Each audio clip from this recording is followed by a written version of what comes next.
So welcome to GRP classes. So ಇವತ್ತಿನ ದಿನ ವ್ಯವಹಾರ ಅಧ್ಯಯನ ಮಧ್ಯವಾರ್ಷಿಕ ಪರೀಕ್ಷೆಯ ಪ್ರಮುಖ ಪ್ರಶ್ನೆಗಳು 2024-25 ಈ ವರ್ಷದ ಮಿಡ್ ಟರ್ಮ್ ಎಕ್ಸಾಮ್ಗಳು ಎಲ್ಲ ಕಡೆ ನಡೀತಾ ಇದ್ದಾವೆ ಈಗ. ಸೊ ಇದನ್ನ ಸ್ಟಾರ್ಟ್ ಆಗ್ತದೆ. ಸೊ ಆ ಎಕ್ಸಾಮಿಗೆ ಇಂಪಾರ್ಟೆಂಟ್ ಪ್ರಮುಖವಾಗಿರುವಂತಹ ಪ್ರಶ್ನೆಗಳನ್ನು ನಾವು ಇವತ್ತಿನ ಕ್ಲಾಸಲ್ಲಿ ನೋಡ್ತಾ ಹೋಗೋಣ. ಸೊ ಬೇಗ ಬೇಗ ಬೇಗ ಕ್ಲಾಸಿಗೆ ಜಾಯ್ನ್ ಆಗ್ತಾ ಹೋಗ್ರಿ. ಸೊ ಬಹಳ ಪ್ರಮುಖವಾದಂಥ ಕ್ಲಾಸ್ ಆಗಿರ್ತದೆ ಇವತ್ತು. ಸೊ ಕ್ಲಾಸಿಗೆ ಬೇಗ ಬೇಗ ಜಾಯ್ನ್ ಆಗ್ತಾ ಹೋಗ್ರಿ. ಎಸ್,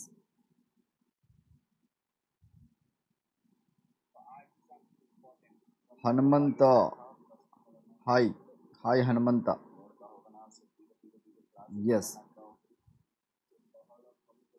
ಬೇಗ ಬೇಗ ಕ್ಲಾಸಿಗೆ ಜಾಯ್ನ್ ಆಗ್ತಾ ಹೋಗ್ರಿ.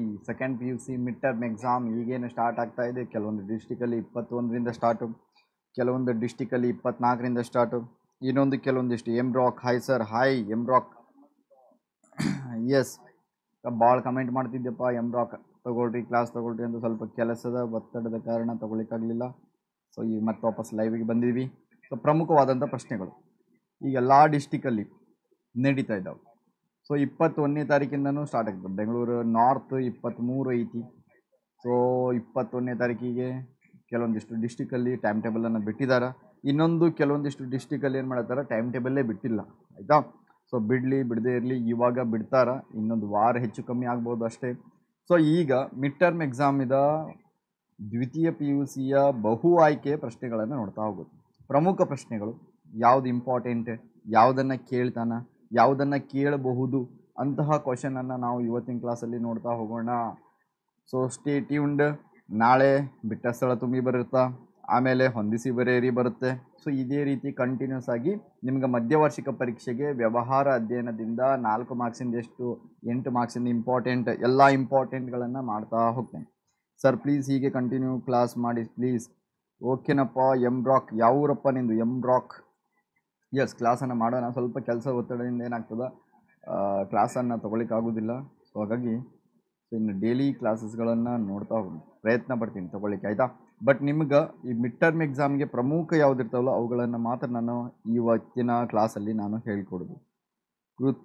Krithika Hiremath, hi sir, hi Kritika. So ಎಲ್ಲರೂ ಜಾಯ್ನ್ ಆಗಿರಿ. ಈ ವಿಡಿಯೋಸನ್ನು ಆದಷ್ಟು ನಿಮ್ಮ ಫ್ರೆಂಡ್ಸ್ಗಳು ಯಾರಿದಾರಲ್ಲ ಅವರಿಗೆ ನೀವು ಶೇರ್ ಮಾಡ್ತಾ ಹೋಗ್ರಿ ಆದಷ್ಟು. ನಾನು ಡಿಗ್ರಿ ನಿಮ್ಮ ಕ್ಲಾಸ್ ನೋಡಿ PUCಯಲ್ಲಿ 85% ಮಾಡಿದ್ದೀನಿ ಸರ್. Thank you so much Muttu. Degree ಈಗ ಕಲಿತಾ ಇದೆ. ಡಿಗ್ರಿ ಕ್ಲಾಸಸ್ಗಳನ್ನು ಸ್ಟಾರ್ಟ್ ಮಾಡ್ತಾ ಹೋಗ್ತೀನಿ ಈಗ ಮುಂದೆ. BCom ಫಸ್ಟ್ ಸೆಮ್ ಇದು ಕ್ಲಾಸ್ ಸ್ಟಾರ್ಟ್ ಆಗ್ತಾ ಹೋಗ್ತದೆ. ಗಿರೀಶ್, ಹಾಯ್ ಸರ್, ಹೇಳಪ್ಪ ಗಿರೀಶ. ಓಕೆನಪ್ಪ. ಓಕೆ, ಇವತ್ತು ಪ್ರಮುಖ ಸೆಷನ್ ಆಗಿರ್ತದೆ. ಇವತ್ತಿನ ಕ್ಲಾಸ್ ಬಹಳ ಇಂಪಾರ್ಟೆಂಟ್. ಯಾಕಂದ್ರೆ ಪ್ರಮುಖವಾಗಿರುವಂಥ ಎಕ್ಸಾಮಿಗೆ ಕೇಳುವಂಥ ಎಷ್ಟು ಅದಾವ್ರಿ ಕ್ವಶನ್ ನೋಡ್ರಪ್ಪ, ನಿಮ್ಗೆ ಹೇಳ್ತೀನಿ ನೋಡಿ. 36 ಕ್ವಶನ್ ಅದಾವೆ. 36 ಕ್ವಶನ್ ಬಹು ಆಯ್ಕೆ ಪ್ರಶ್ನೆ ಮೇಲೆ ಎಲ್ಲ ಚಾಪ್ಟರ್ದು ಸೇರಿ ಅದ್ರಾಗ ಫಿಲ್ಟರ್ ಮಾಡಿ ಯಾವ್ದ್ಯಾವುದು ಪ್ರಮುಖ ಪ್ರಶ್ನೆಗಳಿರ್ತಾವಲ್ಲ ಅಂತಹ ಪ್ರಶ್ನೆಗಳನ್ನು ತೊಗೊಂಬಂದೀನಿ. ಆ 36 ಪ್ರಶ್ನೆಗಳನ್ನು ಒಂದು ಸಾರಿ ನೀವು ನೋಡಿಬಿಟ್ರೆ ಸಾಕು, ಎಕ್ಸಾಮಿಗೆ ಅದರೊಳಗಿನೂ ಬೀಳುವಂಥ ಚಾನ್ಸಸ್ ಬಹಳಷ್ಟು ಇರ್ತದೆ. ಗೊತ್ತಾಯ್ತಾ? ಬಹಳಷ್ಟು ಇರ್ತದೆ. ಸೊ ಪ್ರಮುಖ ಪ್ರಶ್ನೆಗಳು ಆಗಿರ್ತದೆ ಇವತ್ತಿನ ಕ್ಲಾಸ್. ಸೊ ಇನ್ನು PU ಬೋರ್ಡ್ ಅವರು ಕೊಟ್ಟಿರುವಂಥ ಮಾಡೆಲ್ ಕ್ವಶನ್ ಪೇಪರ್ದು ಕ್ವಶನ್ ಅದು ಅವುಗಳನ್ನೂ ಸಹ ಇದರೊಳಗೆ ಇನ್ಕ್ಲೂಡ್ ಮಾಡಿ ಇವತ್ತಿನ ಕ್ಲಾಸನ್ನು ತೊಗೊಳ್ತಾ ಇದ್ದೀನಿ. BCA ಮಾಡೀನಿ ಸರ್, ಸ್ಟಾರ್ಟ್ ಮಾಡಿ ಸರ್. BCA ಕ್ಲಾಸು ಸ್ಟಾರ್ಟ್ ಮಾಡೋಣಪ್ಪ. ನನಗೆ ಸ್ಟ್ರೆಂತ್ ಬೇಕು. ಸ್ಟ್ರೆಂತ್ ಜಾಸ್ತಿ ಜನ ಇದ್ದರೆ ಏನು ಮಾಡೋದು, ತೊಗೊಳ್ತಾ ಹೋಗ್ತೀನಿ ಕ್ಲಾಸ್. ಓಕೆ, ಸೊ ಕ್ಲಾಸನ್ನು ಸ್ಟಾರ್ಟ್ ಮಾಡೋಣ. ಮೊದಲನೇ ಕ್ವಶನ್ ನೋಡ್ರಿ, ಸರಿಯಾದ ಉತ್ತರವನ್ನು, ಇದು ವಿಭಾಗ A ಅಲ್ಲಿ ಬರ್ತದೆ. ನಿಮ್ಗೆ ಕ್ವಶನ್ ಪೇಪರ್ ಒಳಗೆ ವಿಭಾಗ A ಅಂಥೇಳಿ ಸ್ಟಾರ್ಟ್ ಆಗ್ತದ. ಅಲ್ಲಿ ನಿಮ್ಗೆ ಬರುವಂಥದ್ದು ಸರಿಯಾದ ಉತ್ತರವನ್ನು ಆರಿಸಿ ಬರೆಯಿರಿ ಅಂತ ಹೇಳಿ ಬರ್ತದ, ಅಥವಾ ಬಹು ಆಯ್ಕೆ ಪ್ರಶ್ನೆಗಳಿಗೆ ಉತ್ತರಿಸಿ ಅಂತ ಹೇಳಿ ಬರ್ತದ. ಫಸ್ಟ್ ಕ್ವಶನ್ ನೋಡ್ರಿ, ಯಾವುದು ವಿಶೇಷತೆಯ ವೈಯಕ್ತಿಕ ಕೌಶಲ್ಯ ಹೊಂದಿರುತ್ತದೆ? ಅದು ವೃತ್ತಿ, ಕಲೆ, ವಿಜ್ಞಾನ, ಯಾವುದೂ ಅಲ್ಲ. ಆನ್ಸರ್ ಗೊತ್ತಿದ್ರೆ ಕಮೆಂಟ್ ಬಾಕ್ಸಲ್ಲಿ ಕಮೆಂಟ್ ಮಾಡ್ತಾ ಹೋಗ್ರಿ. ಹಾಗೆ ಆನ್ಸರ್ ಗೊತ್ತಿದ್ರೆ ಕಮೆಂಟ್ ಬಾಕ್ಸಲ್ಲಿ ಕಮೆಂಟ್ ಮಾಡ್ತಾ ಹೋಗ್ರಿ. ಸೊ ಇದಕ್ಕೆ ನಿಮಗೆ ಕಾಣ್ತಿಲ್ಲ ಅಂತಂದ್ರೆ ಇನ್ನೂ ಸ್ವಲ್ಪ ಸಣ್ಣದು ಮಾಡ್ಕೊಳ್ಳೋಣ. ಓಕೆ, ಒಂದು ನಿಮಿಷ. ಓಕೆ, ಇವಾಗ ಕ್ಲಿಯರ್ ಕಾಣ್ತದಂತ ಅನಿಸುತ್ತಾ? ಎಸ್, ಯಾವುದು ವಿಶೇಷತೆಯ ವೈಯಕ್ತಿಕ ಕೌಶಲ್ಯವನ್ನು ಹೊಂದಿರುತ್ತದೆ? ಅದು ವೃತ್ತಿಯಾಗಿರ್ತದೋ, ಕಲೆಯಾಗಿರ್ತದೋ, ವಿಜ್ಞಾನ ಆಗಿರ್ತದೋ, ಯಾವುದೂ ಅಲ್ಲ. ಆನ್ಸರ್ ಗೊತ್ತಿದ್ರೆ ಆನ್ಸರ್ ಯಾರು ಬರ್ತಾರ್ರಿ? ಹೆನ್ರಿ ಫೇಲ್ ಬರ್ತಾನ? FW ಟೇಲರ್ ಬರ್ತಾರಾ? ಗಿಲ್ಬ್ರಿತ್ ಬರ್ತಾನ, ಹೆರಾಲ್ಡ್ ಕುಂಟ್ಸ್ ಯಾರು ಬರ್ತಾರೆ. ಸಾಮಾನ್ಯ ನಿರ್ವಹಣೆ ಅಂತ ಬಂತು, ಯಾರಿಗೆ ಹಾಕಬೇಕು, Henri Fayol is the right answer. ಮತ್ತು ಇನ್ನು FW ಟೇಲರ್ ಇದ್ದಾನಲ್ಲ ಸರ್, ಇವನು ಯಾವ ನಿರ್ವಹಣೆ ಪಿತಾಮಹ, ಇವನು ವೈಜ್ಞಾನಿಕ ನಿರ್ವಹಣೆಯ ಪಿತಾಮಹ. ನೆನಪಲ್ಲಿಟ್ಕೊಡ್ರಿ, FW ಟೇಲರ್ ಏನು ವೈಜ್ಞಾನಿಕ ನಿರ್ವಹಣೆ ಪಿತಾಮಹ, ಅದೇ ಸಾಮಾನ್ಯ ನಿರ್ವಹಣೆ ಪಿತಾಮಹ ಅಂತಂದ್ರೆ ಹೆನ್ರಿ ಫೇಯೋಲ್. ಇದ್ರ ಬಗ್ಗೆ ಒಂದು ಕ್ವಶನ್ ಅನ್ನು ಕೇಳ್ತಾನ ನಾಳೆ ನಿಮಗೆ ಎಕ್ಸಾಮಿಗೆ. ಒಂದು ಸಾಮಾನ್ಯ ನಿರ್ವಹಣೆಯ ಪಿತಾಮಹ ಅಂತ ಕೇಳ್ಬೋದು, ಇಲ್ಲಾಂದ್ರೆ ವೈಜ್ಞಾನಿಕ ನಿರ್ವಹಣೆ ಪಿತಾಮಹ ಎಂದು ಯಾರನ್ನ ಕರೆಯುತ್ತಾರೆ ಅಂತ ಹೇಳ್ಕೊಂಡು ಆಪ್ಷನ್ ಅನ್ನು ಕೊಡ್ಬೋದು. ಸೊ ಸಾಮಾನ್ಯ ನಿರ್ವಹಣೆ ಪಿತಾಮಹ ಯಾರು, ಹೆನ್ರಿ ಫೇಯೋಲ್. ಇದರದ್ದು PDF ಏನಾಗ್ತದ ಟೆಲಿಗ್ರಾಮ್ ಗ್ರೂಪಿಗೆ ಕಳಿಸ್ತೀನಿ. ಈ ಕ್ಲಾಸ್ ಆದ್ಮೇಲೆ ಟೆಲಿಗ್ರಾಮ್ ಗ್ರೂಪಿಗೆ PDF ಬರ್ತದ. PDF ನೋಡ್ಕೊಂಡು ನೀವು ನೋಟ್ಸ್ ಮಾಡ್ಕೊಳ್ಬೋದು. ಟೆಲಿಗ್ರಾಮ್ ಗ್ರೂಪಿಗೆ ಜಾಯ್ನ್ ಆಗಿ. ಥರ್ಡ್ ಒನ್ ನೋಡ್ರಿ, ಟೋಟಲ್ 36 ಕ್ವಶನ್ ಅದಾವು. ಇದು ಕರೆಕ್ಟಾಗಿ ನೋಡ್ಕೊಂಡು ಹೋಗ್ಬಿಟ್ರಿ ಎಕ್ಸಾಮಿಗೆ. ವ್ಯವಹಾರ ಪರಿಸರವು ಡ್ಯಾಶ್ ಶಕ್ತಿಗಳ ಸಮ್ಮಿಷ್ಟಿಯಾಗಿದೆ. ವ್ಯವಹಾರ ಪರಿಸರವು ಡ್ಯಾಶ್ ಶಕ್ತಿಗಳ ಸಮ್ಮಿಷ್ಟಿಯಾಗಿದೆ ಅಂತ ಹೇಳಿ ಕ್ವಶನ್. ಒಂದು ನಿರ್ದಿಷ್ಟ, ಎರಡನೇದು B ಆಪ್ಷನ್ ಸಾಮಾನ್ಯ, C ಆಪ್ಷನ್ ಆಂತರಿಕ, D ಆಪ್ಷನ್ ನಿರ್ದಿಷ್ಟ ಮತ್ತು ಸಾಮಾನ್ಯ. ಸೊ ಯಾರು ಹೇಳ್ತೀರಿ ಆನ್ಸರ್? ಆಪ್ಷನ್ ಎ ಆಗ್ತದ, ಆಪ್ಷನ್ ಬಿ ಆಗ್ತದ, ಆಪ್ಷನ್ ಸಿ ಆಗ್ತದ, ಆಪ್ಷನ್ ಡಿ ಆಗ್ತದ. ಆನ್ಸರ್ ಕಮೆಂಟ್ ಬಾಕ್ಸಲ್ಲಿ ಹಾಕಿ. ಗಿರೀಶ ಎ ಅಲ್ಲಪ್ಪ, ಎ ರಾಂಗ್ ಐತಿ. ವ್ಯವಹಾರ ಪರಿಸರ ಐತಿ, ಬಿಸ್ನೆಸ್ ಐತಿ. ಬಿಸ್ನೆಸ್ಸಿನ ಸುತ್ತಮುತ್ತಲೇ ಇರುವಂಥ ಪರಿಸರಕ್ಕೆ ನಾವು ಹೇಳ್ತೀವಿ ವ್ಯವಹಾರ ಪರಿಸರ ಅಂತ ಹೇಳ್ತೀವಿ. ಅದ್ರದ್ದು ಕ್ಲಾಸ್ ಆಗೈತಿ ಆಲ್ರೆಡಿ, ನೀವು ಪ್ಲೇಲಿಸ್ಟ್ ಒಳಗೆ ಹೋಗಿ ಚೆಕ್ ಮಾಡಿದ್ರೆ ಕ್ಲಾಸಸ್ ಸಿಗ್ತಾವೆ. ಇನ್ನು ನೆಕ್ಸ್ಟ್, ವ್ಯವಹಾರ ಪರಿಸರವು ಯಾವ ಶಕ್ತಿಯ ಸಮ್ಮಿಷ್ಟಿಯಾಗಿದೆ? Option B. ಆಪ್ಷನ್ ಬಿನೂ ತಪ್ಪಪ್ಪ. ಯಾವುದಾಗ್ತದಂದ್ರೆ ನಿರ್ದಿಷ್ಟ ಮತ್ತು ಸಾಮಾನ್ಯ ಶಕ್ತಿಗಳ ಸಮ್ಮಿಷ್ಟಿಯಾಗಿದೆ. ವ್ಯವಹಾರ ಪರಿಸರ ಏನು? ನಿರ್ದಿಷ್ಟ ಮತ್ತು ಸಾಮಾನ್ಯ ಶಕ್ತಿಗಳ ಸಮ್ಮಿಷ್ಟಿಯಾಗಿದೆ. ನೆನ್ಪಿಟ್ಕೊಳ್ರಿ, ಆಪ್ಷನ್ ಡಿ. ನಿರ್ದಿಷ್ಟ ಮತ್ತು ಸಾಮಾನ್ಯ ಎರಡು ಶಕ್ತಿಗಳು ಇರ್ತಾವೆ ವ್ಯವಹಾರ ಪರಿಸರದಲ್ಲಿ. ಆಯ್ತಾ? ಇನ್ನು ನಾಲ್ಕನೇದು ನೋಡ್ರಿ ಕ್ವಶನ್, ಯೋಜಿಸುವಿಕೆಯ ಪ್ರಕ್ರಿಯೆಯಲ್ಲಿನ ಮೊದಲ ಹಂತ ಯಾವುದು? ಮೊದಲ ಹಂತ ಡ್ಯಾಶ್ ಅಂತೇಳಿ ಕೊಡ. ಯೋಜಿಸುವಿಕೆ ಗೊತ್ತೈತಿ, ಚಾಪ್ಟರ್ ಸ್ಟಾರ್ಟ್ ಮಾಡೀನಿ ಅದನ್ನು ಸಹ.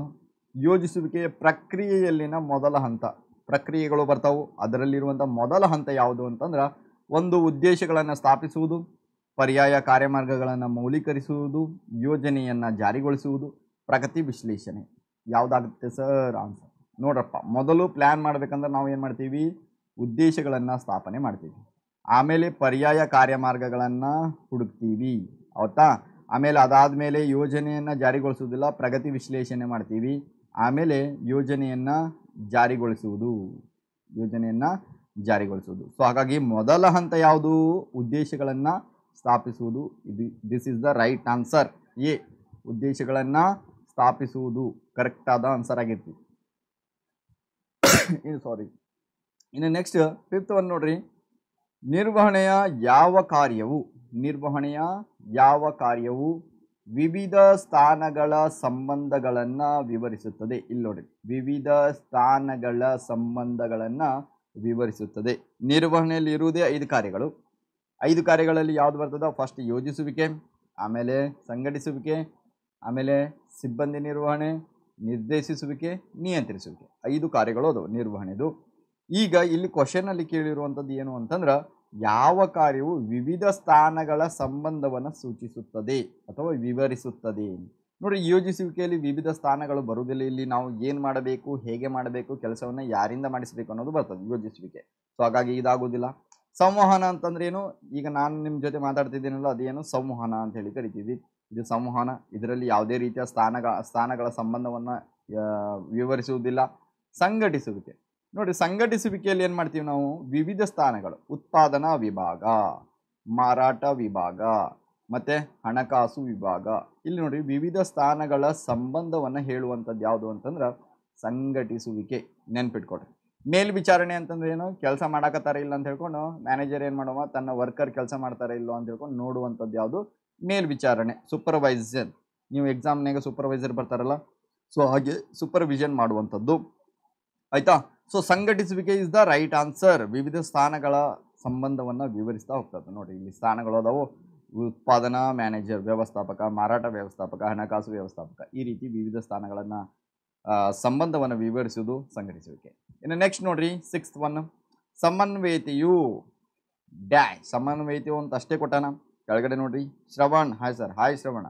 ನಿರ್ವಹಣೆಯ ಕಾರ್ಯವಾಗಿದೆ. ಸಮನ್ವಯತೆಯು ನಿರ್ವಹಣೆಯ ಕಾರ್ಯವಾಗಿದೆ, ನಿರ್ವಹಣೆಯ ಸಾರವಾಗಿದೆ, ನಿರ್ವಹಣೆಯ ಉದ್ದೇಶವಾಗಿದೆ, ಮೇಲಿನ ಯಾವುದೂ ಅಲ್ಲ. ನೋಡಿ, ಇದನ್ನು ಫಸ್ಟ್ ಚಾಪ್ಟರ್ನಾಗ ಬರ್ತದೆ. ಇದು ಸಮನ್ವಯತೆ. ಇದನ್ನು ಪಾಠ ಮಾಡುವಾಗ ನಾನು 100 ಸರಿ ಹೇಳಿದ್ದೀನಿ. ಏನಂತ? ನಿರ್ವಹಣೆಯ ಸಾರ ಯಾವುದು? ಸಮನ್ವಯತೆ. Planning, organising, staffing, directing, controlling ಇವೇನು ಫಂಕ್ಷನ್ಸ್ ಆಫ್ ಮ್ಯಾನೇಜ್ಮೆಂಟ್. ಹೌದಾ? ಅಂದ್ರೆ ನಿರ್ವಹಣೆಯ ಕಾರ್ಯಗಳು. ಈ ಕಾರ್ಯಗಳು ಏನಿದಾವಲ್ಲ ಇದರ ಒಳಗೆ ಬರುವುದಿಲ್ಲ ಸಮನ್ವಯತೆಯು. ಸಮನ್ವಯತೆಯು ಇದರ ಜೊತೆಗೆ ತಿರುಗ್ತಾ ಇರ್ತದ. ಯಾವುದು? ಸಮನ್ವಯತೆ ಏನು ಮಾಡ್ತದೆ? ಇದ್ರ ಜೊತೆಗೆ ತಿರುಗ್ತಾ ಇರ್ತದ. ಅಂದ್ರೆ ಸಮನ್ವಯತೆಯು ನಿರ್ವಹಣೆಯ ಸಾರವಾಗೈತಿ. ಸಮನ್ವಯತೆ ಇಲ್ಲ ಅಂದ್ರೆ ಯಾವುದು ನಿಮ್ಗೆ ಏನಾಗೋದಿಲ್ಲ, ಯಾವುದೇ ಫಂಕ್ಷನನ್ನು ನಡೆಸ್ಲಿಕ್ಕೆ ಆಗೋದಿಲ್ಲ, ಯಾವುದೇ ಕಾರ್ಯವನ್ನು ಮಾಡ್ಲಿಕ್ಕೆ ಆಗೋದಿಲ್ಲ, ಯೋಜಿಸುವಿಕೆನೂ ಮಾಡ್ಲಿಕ್ಕೆ ಆಗೋದಿಲ್ಲ. ಸಮನ್ವಯತೆ ಇರಬೇಕು, ಹೊಂದಾಣ್ಕೊಂಡು ಹೋಗ್ಬೇಕು. ಸಮನ್ವಯತೆ ಅಂದ್ರೆ ಏನು ಸರ್ ಅಂತಂದ್ರೆ ಹೊಂದಾಣ್ಕೊಂಡು ಹೋಗುವುದು. ಮ್ಯಾನೇಜರ್ ನಡುವೆ, ಕೆಲಸಗಾರರ ನಡುವೆ, ಕೆಲಸಗಾರರ ನಡುವೆ, ಉತ್ಪಾದಕ ವ್ಯವಸ್ಥಾಪಕ, ಮಾರಾಟ ವ್ಯವಸ್ಥಾಪಕ, ಹೊಂದಾಣ್ಕೊಂಡು ಹೋಗುವುದು. ಸಮನ್ವಯತೆ ಇರಬೇಕು. ಸೊ ಸಮನ್ವಯತೆಯು ನಿರ್ವಹಣೆಯ ಸಾರವಾಗಿದೆ. ಇದೂ ಸಹ ನೆನ್ಪಿಟ್ಕೊಡ್ರಿ, ಕೇಳುವಂಥ ಕ್ವಶನ್ ಇದು ಸಮನ್ವಯತೆಯು. ಇನ್ನು ನೆಕ್ಸ್ಟ್ ಈಗೆಲ್ಲ ಈ 36 ಕ್ವಶನ್ ಅದು. 36 ಕ್ವಶನ್ನು ಸಹ ನೋಡ್ಕೊಂಡು ಹೋಗ್ರಿ. ಎಕ್ಸಾಮ್ಗೆ ಕೇಳಬಹುದಾದಂಥ ಕ್ವಶನ್ಸ್ಗಳು ಇವು. ನಾಳೆ ಬಿಟ್ಟ ಸ್ಥಳ ತುಂಬಿರಿ ಬರುತ್ತಾ, ಅದಾದಮೇಲೆ ಹೊಂದಿಸಿ ಬರೀರಿ ಬರುತ್ತಾ, ಅದಾದಮೇಲೆ 1 ಮಾರ್ಕ್ಸ್ ಬರುತ್ತಾ, ಆಮೇಲೆ 2 ಮಾರ್ಕ್ಸು ಬರುತ್ತಾ, ಆಮೇಲೆ 4 ಮಾರ್ಕ್ಸ್, ಆಮೇಲೆ 8 ಮಾರ್ಕ್ಸ್. ಓಕೆ. ಸೊ ಇನ್ನು 7ನೇ ಕ್ವಶನ್ ನೋಡ್ರಿ. ನಿರ್ವಹಣೆಯ ತತ್ವಗಳನ್ನು ಹೇಗೆ ರಚಿಸಲಾಗುತ್ತದೆ? ನಿರ್ವಹಣೆಯ ತತ್ವಗಳನ್ನು ಹೇಗೆ ರಚಿಸಲಾಗುತ್ತದೆ? ನಿರ್ವಹಣೆ ತತ್ವಗಳನ್ನು ಪ್ರಯೋಗಶಾಲೆಯಲ್ಲಿ ರಚಿಸಲಾಗುತ್ತದಾ ಅಥವಾ ವ್ಯವಸ್ಥಾಪಕರ ಅನುಭವಗಳಿಂದ, ಗ್ರಾಹಕರ ಅನುಭವಗಳಿಂದ, ಸಾಮಾಜಿಕ ವಿಜ್ಞಾನಗಳ ಪ್ರಸಾರದಿಂದ? ನೋಡ್ರಿ, ನಿರ್ವಹಣೆ ಅನ್ನೋದು ವಿಜ್ಞಾನ ಮತ್ತು ವೃತ್ತಿಗಿತ್ತಿ ನೋಡುವಾಗ ನಾವು ನೋಡಿದ್ವಿ. ವಿಜ್ಞಾನ ಅನ್ನೋದು ಎಲ್ಲಾಗ್ತದ? ಪ್ರಯೋಗಶಾಲೆಯಲ್ಲಿ ಆಗ್ತದೆ. ಎಲ್ಲಾಗ್ತದ? ಪ್ರಯೋಗಶಾಲೆಯಲ್ಲಿ ಆಗ್ತದೆ. ಅವ್ರು ಏನು ಮಾಡ್ತಾರೆ? ಸೈಂಟಿಸ್ಟ್ಗಳು ಕೆಮಿಕಲ್ ಹಾಕುವುದು, ನೋಡೋದು ಎಲ್ಲಿ? ಲ್ಯಾಬ್ರೇಟ್ರಿ ಅಂದ್ರೆ ಏನು? ಪ್ರಯೋಗಶಾಲೆಯಲ್ಲಿ. ಹಂಗೆ ನಿರ್ವಹಣೆ ತತ್ವಗಳು ಪ್ರಯೋಗಶಾಲೆಯಲ್ಲೂ ಆಗ್ತಾವ? ಇಲ್ಲ, ಪ್ರಯೋಗಶಾಲೆಯಲ್ಲಿ ಆಗೋದಿಲ್ಲ. ಮತ್ತೇನ ನೋಡ್ರಿ, ಇಲ್ಲಿ ವ್ಯವಸ್ಥಾಪಕರ ಅನುಭವಗಳಿಂದ. ನೋಡ್ರಿ, ವೆರಿ ಇಂಪಾರ್ಟೆಂಟ್. ನಿರ್ವಹಣೆ ಏನು ಮಾಡ್ತದ? ಮನುಷ್ಯರ ಮೇಲೆ ಅಧ್ಯಯನ ಮಾಡುವಂಥದ್ದು. ವ್ಯವಸ್ಥಾಪಕರು ಅನುಭವ ಜಾಸ್ತಿ ಆಗಬೇಕು, ಅವಾಗ ಅವನಿಗೆ ಕರೆಕ್ಟಾಗಿ ನಿರ್ವಹಣೆ ಮಾಡ್ಲಿಕ್ಕೆ ಆಗ್ತದ. ಸೊ ಹಾಗಾಗಿ ವ್ಯವಸ್ಥಾಪಕರ ಅನುಭವಗಳಿಂದ ತತ್ವಗಳನ್ನು ಮಾಡ್ಯಾರ. ಯಾರು? ನಿರ್ವಹಣೆ ತತ್ವಗಳು ಬರ್ತಾವೆ. ಹೆನ್ರಿ ಫೇಲ್ ಕೊಟ್ಟಾನ, FW ಟೇಲರ್ ಕೊಟ್ಟಾನ. ಅವ್ರು ಯಾವುದರಿಂದ ರಚಿಸಲ್ಪಟ್ಟರು ಅಂತಂದ್ರೆ ವ್ಯವಸ್ಥಾಪಕರ ಅನುಭವಗಳಿಂದ ಗೊತ್ತಾಯಿತು ನಿರ್ವಹಣೆ ತತ್ವಗಳು ಹೇಗೆ ರಚಿಸಲ್ಪಟ್ಟಿದೆ ಅಂತ ಹೇಳ್ಕೊಂಡು. ಸರ್ ಫಸ್ಟ್ PUC ಅವ್ರ ಸೆಕೆಂಡ್ PUC ಸರ್? ಇದು ಸೆಕೆಂಡ್ PUC ನಪ್ಪ. ಇನ್ನು ನೆಕ್ಸ್ಟ್ ನೋಡ್ರಿ, ಈ ಕೆಳಗಿನ ಯಾವುದು ಏಕ ಬಳಕೆ ಯೋಜನೆಗೆ ಉದಾಹರಣೆಯಾಗಿದೆ? ನೋಡ್ರಿ, ವೆರಿ ಇಂಪಾರ್ಟೆಂಟ್. ಈ ಕೆಳಗಿನ ಯಾವುದು ಏಕ ಬಳಕೆ ಯೋಜನೆಗೆ ಉದಾಹರಣೆಯಾಗಿದೆ? ಇದನ್ನು ನೋಡ್ರಿ, ವೆರಿ ಇಂಪಾರ್ಟೆಂಟ್ ಕ್ವಶನ್ ಇದು. ವಿದ್ಯಾ, ಹಾಯ್ ಸರ್. ಹಾಯ್ ವಿದ್ಯಾ. ಏಕ ಬಳಕೆ ಯೋಜನೆ ಮತ್ತು ಸ್ಥಾಯಿ ಯೋಜನೆ ಅಂತ ಹೇಳ್ಕೊಂಡು 2 ಬರ್ತಾವೆ ನಿಮ್ಗೆ. ಇದನ್ನು ಕ್ವಶನ್ ಕೇಳ್ತಾನೆ. ಇಲ್ಲಿ ಏಕ ಬಳಕೆ ಇದ್ದಲ್ಲಿ ಸ್ಥಾಯಿ ಯೋಜನೆ ಅಂತ ಹಾಕ್ಬೋದು, ಸ್ಥಾಯಿ ಯೋಜನೆ ಇದ್ದಲ್ಲಿ ಏಕ ಬಳಕೆ ಅಂತ ಹಾಕ್ಬೋದು. ಈ ರೀತಿ ಕ್ವಶನ್ಸ್ ಕೇಳ್ತಾನೆ. ಏಕ ಬಳಕೆ ಅಂತಂದ್ರೆ ಒನ್ ಟೈಮ್ ಅಂದ್ರೆ ಒಂದೇ ಸಾರಿ ನಾವೇನು ಮಾಡ್ತೀವಿ, ಅದನ್ನು ಯೂಸ್ ಮಾಡ್ತಾ ಹೋಗ್ತೀವಿ. ಯಾವುದೋ ಒಂದು ಯೋಜನೆ ಮಾಡಿದ್ರೆ ಅದು ಒಂದು ಟೈಮ್ ಮುಗಿದು ಕ್ಲಾಸ್, ಒಂದು ಸರಿ ಮಾಡಿದ್ರೆ ಮುಗೀತು. ಹಿಂಗೆ ಸ್ಥಾಯಿ ಯೋಜನೆ ಅಂದ್ರೆ ಅದನ್ನು ಪದೇ ಪದೇ ನಾವು ಯೋಜನೆಗಳನ್ನು ಹಾಕ್ತಾ ಬರ್ತೀವಿ. ಅದು ಏನು? ಸ್ಥಾಯಿ ಯೋಜನೆ ಅಂತೇಳಿ ಕರಿತೀವಿ. ಅದನ್ನು ನಿಮ್ಮ ಮುಂದೆ ನಿಮ್ಗೆ ಚಾಪ್ಟರ್ನಲ್ಲಿ ಹೇಳಿರ್ತಾರ, ನಿಮ್ಮ ಕ್ಲಾಸಲ್ಲಿ ಹೇಳಿರ್ತಾರ. ಯಾಕಂದರೆ ಮಿಡ್ ಟರ್ಮ್ ಹತ್ತಿರ ಬಂದಿದೆ, ಸಿಲೆಬಸ್ ಕಂಪ್ಲೀಟ್ ಆಗಿರಬೇಕು. ಇನ್ನೇ ನೋಡ್ರಿ, ಇದರಲ್ಲಿ ಆಪ್ಷನ್ ಕೊಟ್ಟಾನ: ನೀತಿ, ಕಾರ್ಯವಿಧಾನ, ವಿಧಾನ, ಮುಂಗಡ ಪತ್ರ. ಸೊ ಇದಕ್ಕೆ ಆನ್ಸರ್ ಏನಾಗ್ತದೆ ಸರ್ ಅಂತಂದ್ರೆ ಮುಂಗಡ ಪತ್ರ. ಇದು ಏಕ ಬಳಕೆ ಯೋಜನೆಗೆ ಉದಾಹರಣೆ ಆಗಿದೆ. ಈಗ ನೀತಿ ಸಾರಿ, ಯಾಕೆ ಇಷ್ಟು ದಿನ ಕ್ಲಾಸ್ ಮಾಡಿಲ್ಲ? ವಿದ್ಯಾ ಸ್ವಲ್ಪ ಲೇಟ್ ಆಯ್ತಮ್ಮ, ಸ್ವಲ್ಪ ಕೆಲಸ ಇತ್ತು, ಅದಕ್ಕೋಸ್ಕರ ಕ್ಲಾಸ್ ಮಾಡಿಲ್ಲ. ಸೊ ಇನ್ನು ಕ್ಲಾಸ್ ಪ್ರಮುಖ ಪ್ರಶ್ನೆಗಳನ್ನು ತಗೊಂಡ್ಬಂದಿದ್ದೀನಿ. ಸೊ ಅದನ್ನು ಓದ್ರಿ, ಅದನ್ನು ಶೇರ್ ಮಾಡ್ತಾ ಹೋಗ್ರಿ. ಯಾಕಂದರೆ ಪ್ರಮುಖವಾದಂಥ ಪ್ರಶ್ನೆಗಳು ನಿಮ್ಮ ಫ್ರೆಂಡ್ಸಿಗೂ ಶೇರ್ ಮಾಡಿರಿ, ಅವರು ಕಲಿತಾ ಹೋಗಿ. Okay. So Sudeep Bellannavar, hi sir. Hi Sudeep. ನೋಡಿರಿ, ಏಕ ಬಳಕೆ ಯೋಜನೆ ಅಂದರೆ ಒನ್ ಟೈಮ್ ಬಳಕೆ ಮಾಡುವಂಥ ಯೋಜನೆಗಳು. ಇನ್ನು ನೀತಿ ಐತಲ್ಲ, ಇದು ಸ್ಥಾಯಿ ಯೋಜನೆಯಲ್ಲಿ ಬರ್ತದೆ. ಸ್ಥಾಯಿ ಯೋಜನೆ ನೀತಿ ರಚಿಸುವುದು, ನೀತಿಗಳನ್ನು ಮಾಡೋದು, ಪಾಲಿಸಿಗಳನ್ನು ಮಾಡುವುದು. ಕಾರ್ಯವಿಧಾನ, ಇದು ಕಾರ್ಯವಿಧಾನ ಅಂತಂದ್ರೆ ಕೆಲಸವನ್ನು ಮಾಡುವಾಗ ಒಂದಿಷ್ಟು ವಿಧಾನಗಳನ್ನು ಅನುಸರಿಸ್ತೀವಿ, ಅದು ಕಾರ್ಯವಿಧಾನ. ಇದು ಸ್ಥಾಯಿ ಯೋಜನೆಯಲ್ಲಿ ಬರ್ತದೆ. ಎಲ್ಲಿ ಬರ್ತದೆ ರೀ? ಸ್ಥಾಯಿ ಯೋಜನೆಯಲ್ಲಿ ಬರ್ತದೆ. ಇನ್ನು ವಿಧಾನ, ಇದು ಸಹ ಸ್ಥಾಯಿ ಯೋಜನೆಯಲ್ಲಿ ಬರ್ತದ. ಸೊ ಹಾಗಾಗಿ ಮುಂಗಡ ಪತ್ರ ಇದೇನು? ಏಕ ಬಳಕೆ ಯೋಜನೆ ಆಗಿದೆ. ಕ್ಲಾಸ್ ಆದಮೇಲೆ PDF ಬರ್ತಾ, PDF ಇಂದ ನೋಟ್ಸ್ಗಳನ್ನು ನೀವು ಮಾಡ್ಕೊಳ್ಬಹುದು. ಓಕೆ. ಇನ್ನು ನೋಡಿ, ಈ ಕೆಳಗಿನವುಗಳಲ್ಲಿ ಯಾವುದು ಪ್ರತಿನಿಯೋಜನೆಯ ಅಂಶವಲ್ಲ? ಪ್ರತಿನಿಯೋಜನೆಯ ಅಂಶವಲ್ಲ. ಮೊದಲು ಪ್ರತಿನಿಯೋಜನೆ ಅಂದರೆ ಏನಂತೇಳಿ ನಿಮ್ಗೆ ಗೊತ್ತಾಗಬೇಕು. ಪ್ರತಿನಿಯೋಜನೆಯಲ್ಲಿ ಬರುವುದೇ 3 ಬರ್ತಾವೆ. ಒಂದು ಯಾವುದು? ಅಧಿಕಾರ. ಇನ್ನೊಂದು ಬರ್ತದೆ ಯಾವುದು? ಜವಾಬ್ದಾರಿ.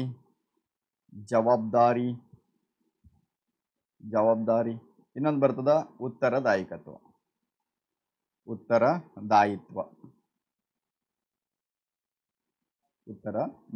ಅಂತ ಹೇಳ್ಕೊಂಡು 3 ಬರ್ತದ. ಇದೇನು? ಪ್ರತಿನಿಯೋಜನೆಯಲ್ಲೇನು? ಅಧಿಕಾರ, ಜವಾಬ್ದಾರಿ ಮತ್ತು ಉತ್ತರದಾಯಿತ್ವ. ಅಂದ್ರೆ ಇಲ್ಲಿ ಅಧಿಕಾರವನ್ನು ಹಂಚಿಕೆ ಮಾಡ್ತಾ ಹೋಗ್ತೀವಿ, ಜವಾಬ್ದಾರಿಯನ್ನು ಕೊಡ್ತಾ ಹೋಗ್ತೀವಿ, ಹಾಗೆ ಕೆಲಸ ಏನು ಮಾಡ್ಯಾರಪ್ಪ ಅಂತ ಹೇಳ್ಕೊಂಡು ವಾಪಸ್ ಚೆಕ್ ಮಾಡ್ತಾ ಹೋಗ್ತೀವಿ. ಇದು ಪ್ರತಿನಿಯೋಜನೆಯ ಅಂಶಗಳಲ್ಲಿ 3 ಬರುವಂಥದ್ದು. ಇಲ್ಲಿ ಕ್ವಶನ್ ಏನು ಕೊಟ್ಟಾನ?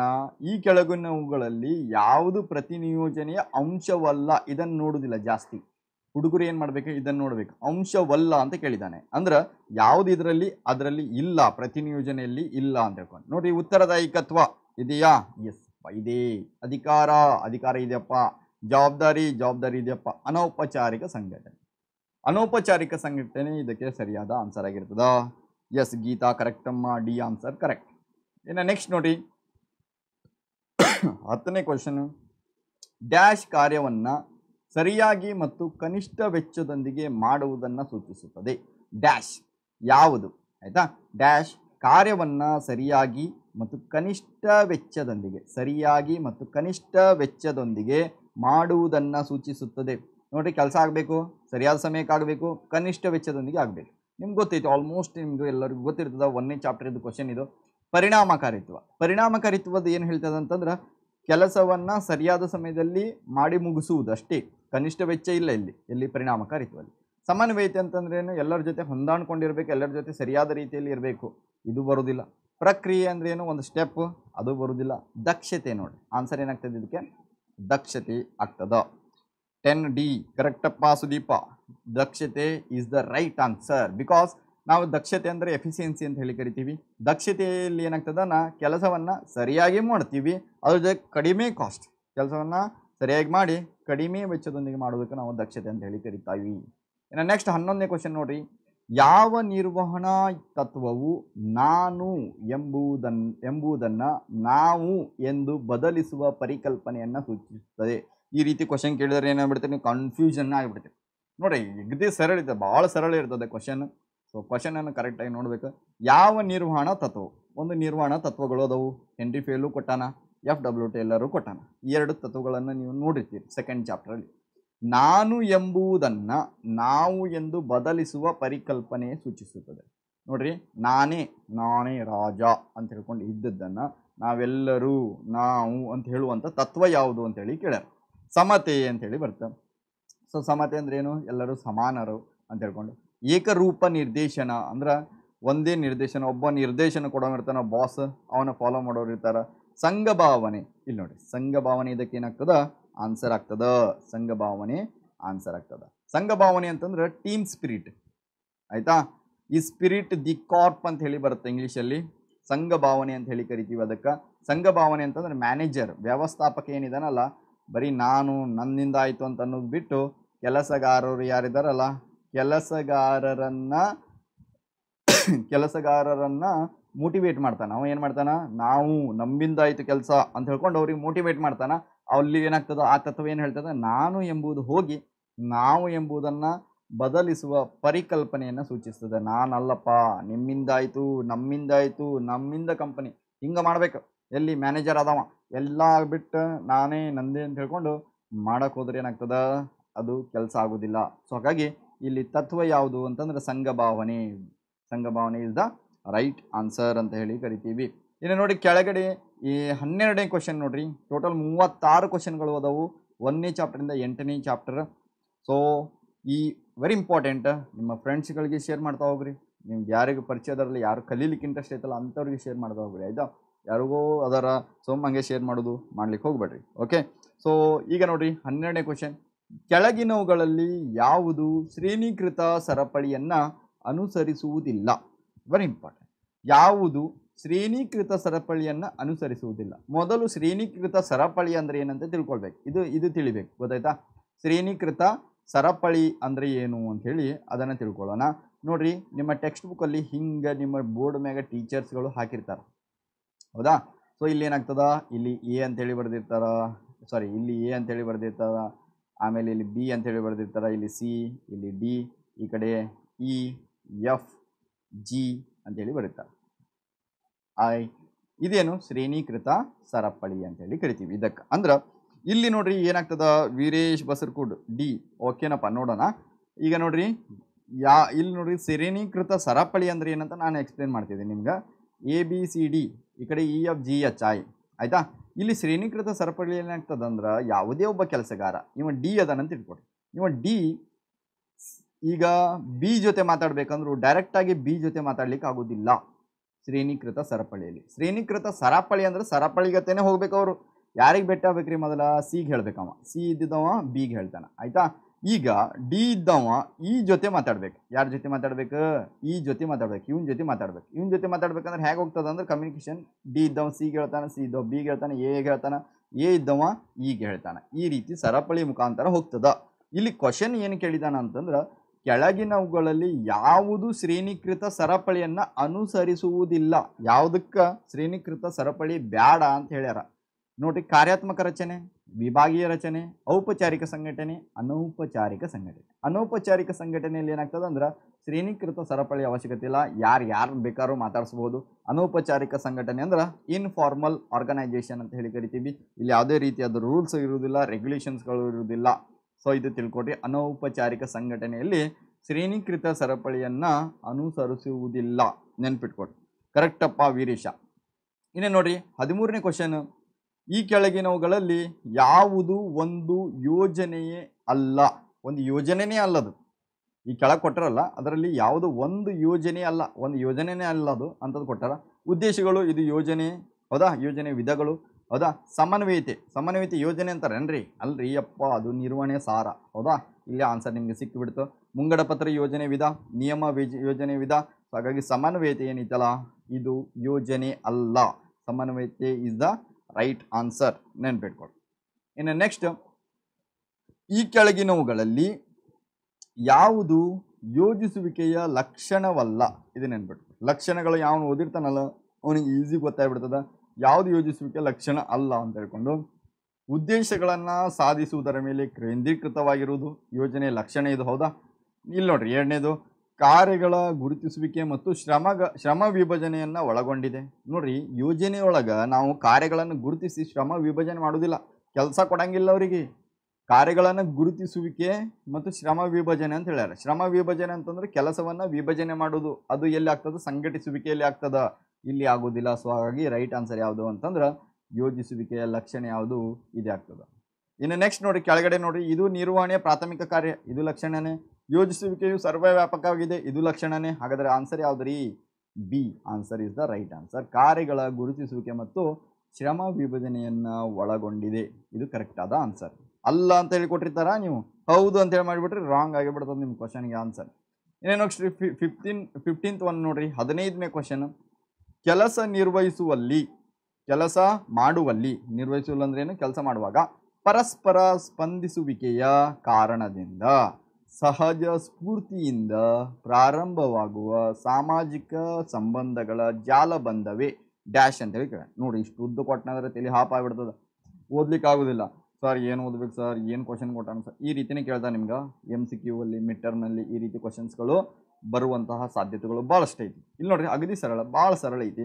ಕೆಲಸವನ್ನು ಮಾಡುವಾಗ ಪರಸ್ಪರ ಸ್ಪಂದಿಸುವಿಕೆ ಅಂತಂದ್ರೆ ಏನು ಸರ್ ಅಂತಂದ್ರೆ, ಈಗ ಇವನಿಗೆ ಕೆಲಸ ಮಾಡತ್ತಾನ ಒಂದೇ ಡಿಪಾರ್ಟ್ಮೆಂಟ್, ಉತ್ಪಾದನಾ ವಿಭಾಗ, ಇವನು ಉತ್ಪಾದನಾ ವಿಭಾಗ, ಇಬ್ರು ಕೆಲಸ ಮಾಡುವಾಗ ಬಾಜು ಇರ್ತಾರೆ, ಮಾತಾಡ್ತಾರೆ. ಸ್ಪಂದನೆ ಏನಪ್ಪ ಆರಾಮದಿ, ಊಟ ಆಯಿತು, ಹಿಂಗೆ ಮಾತಾಡ್ತಾರಲ್ಲ, ಈ ಸ್ಪಂದನೆ ನೀಡ್ತಾ ಹೋಗ್ತಾರೆ. ಈ ಕಾರಣದಿಂದ ಮಾತಾಡೋದ್ರಿಂದ ಸಹಜ ಸ್ಫೂರ್ತಿಯಿಂದ ಪ್ರಾರಂಭವಾಗುವ ಸಾಮಾಜಿಕ ಸಂಬಂಧಗಳ ಜಾಲಬಂಧವೇ.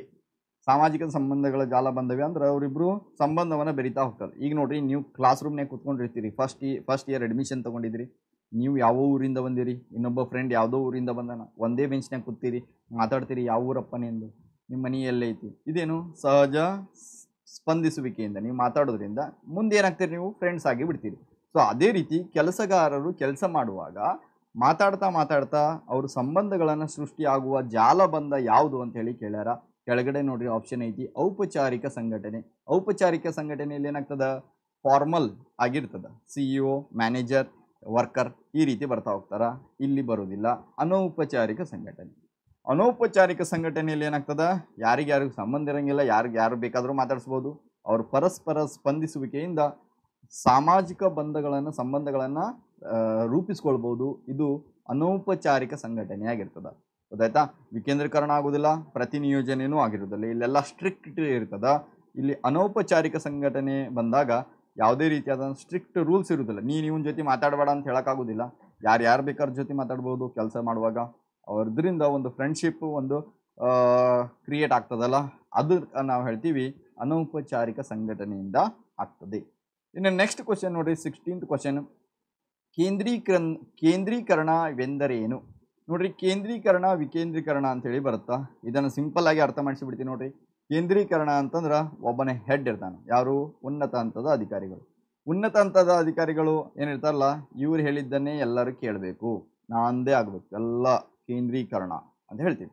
ಅಂದರೆ ಇವ್ರದೇ ಆರ್ಡರ್ ಎಲ್ಲರೂ ಫಾಲೋ ಮಾಡ್ತಾ ಹೋಗ್ಬೇಕು. ವಿಕೇಂದ್ರೀಕರಣ ಅಂತಂದ್ರೆ ಬರುತ್ತಾ.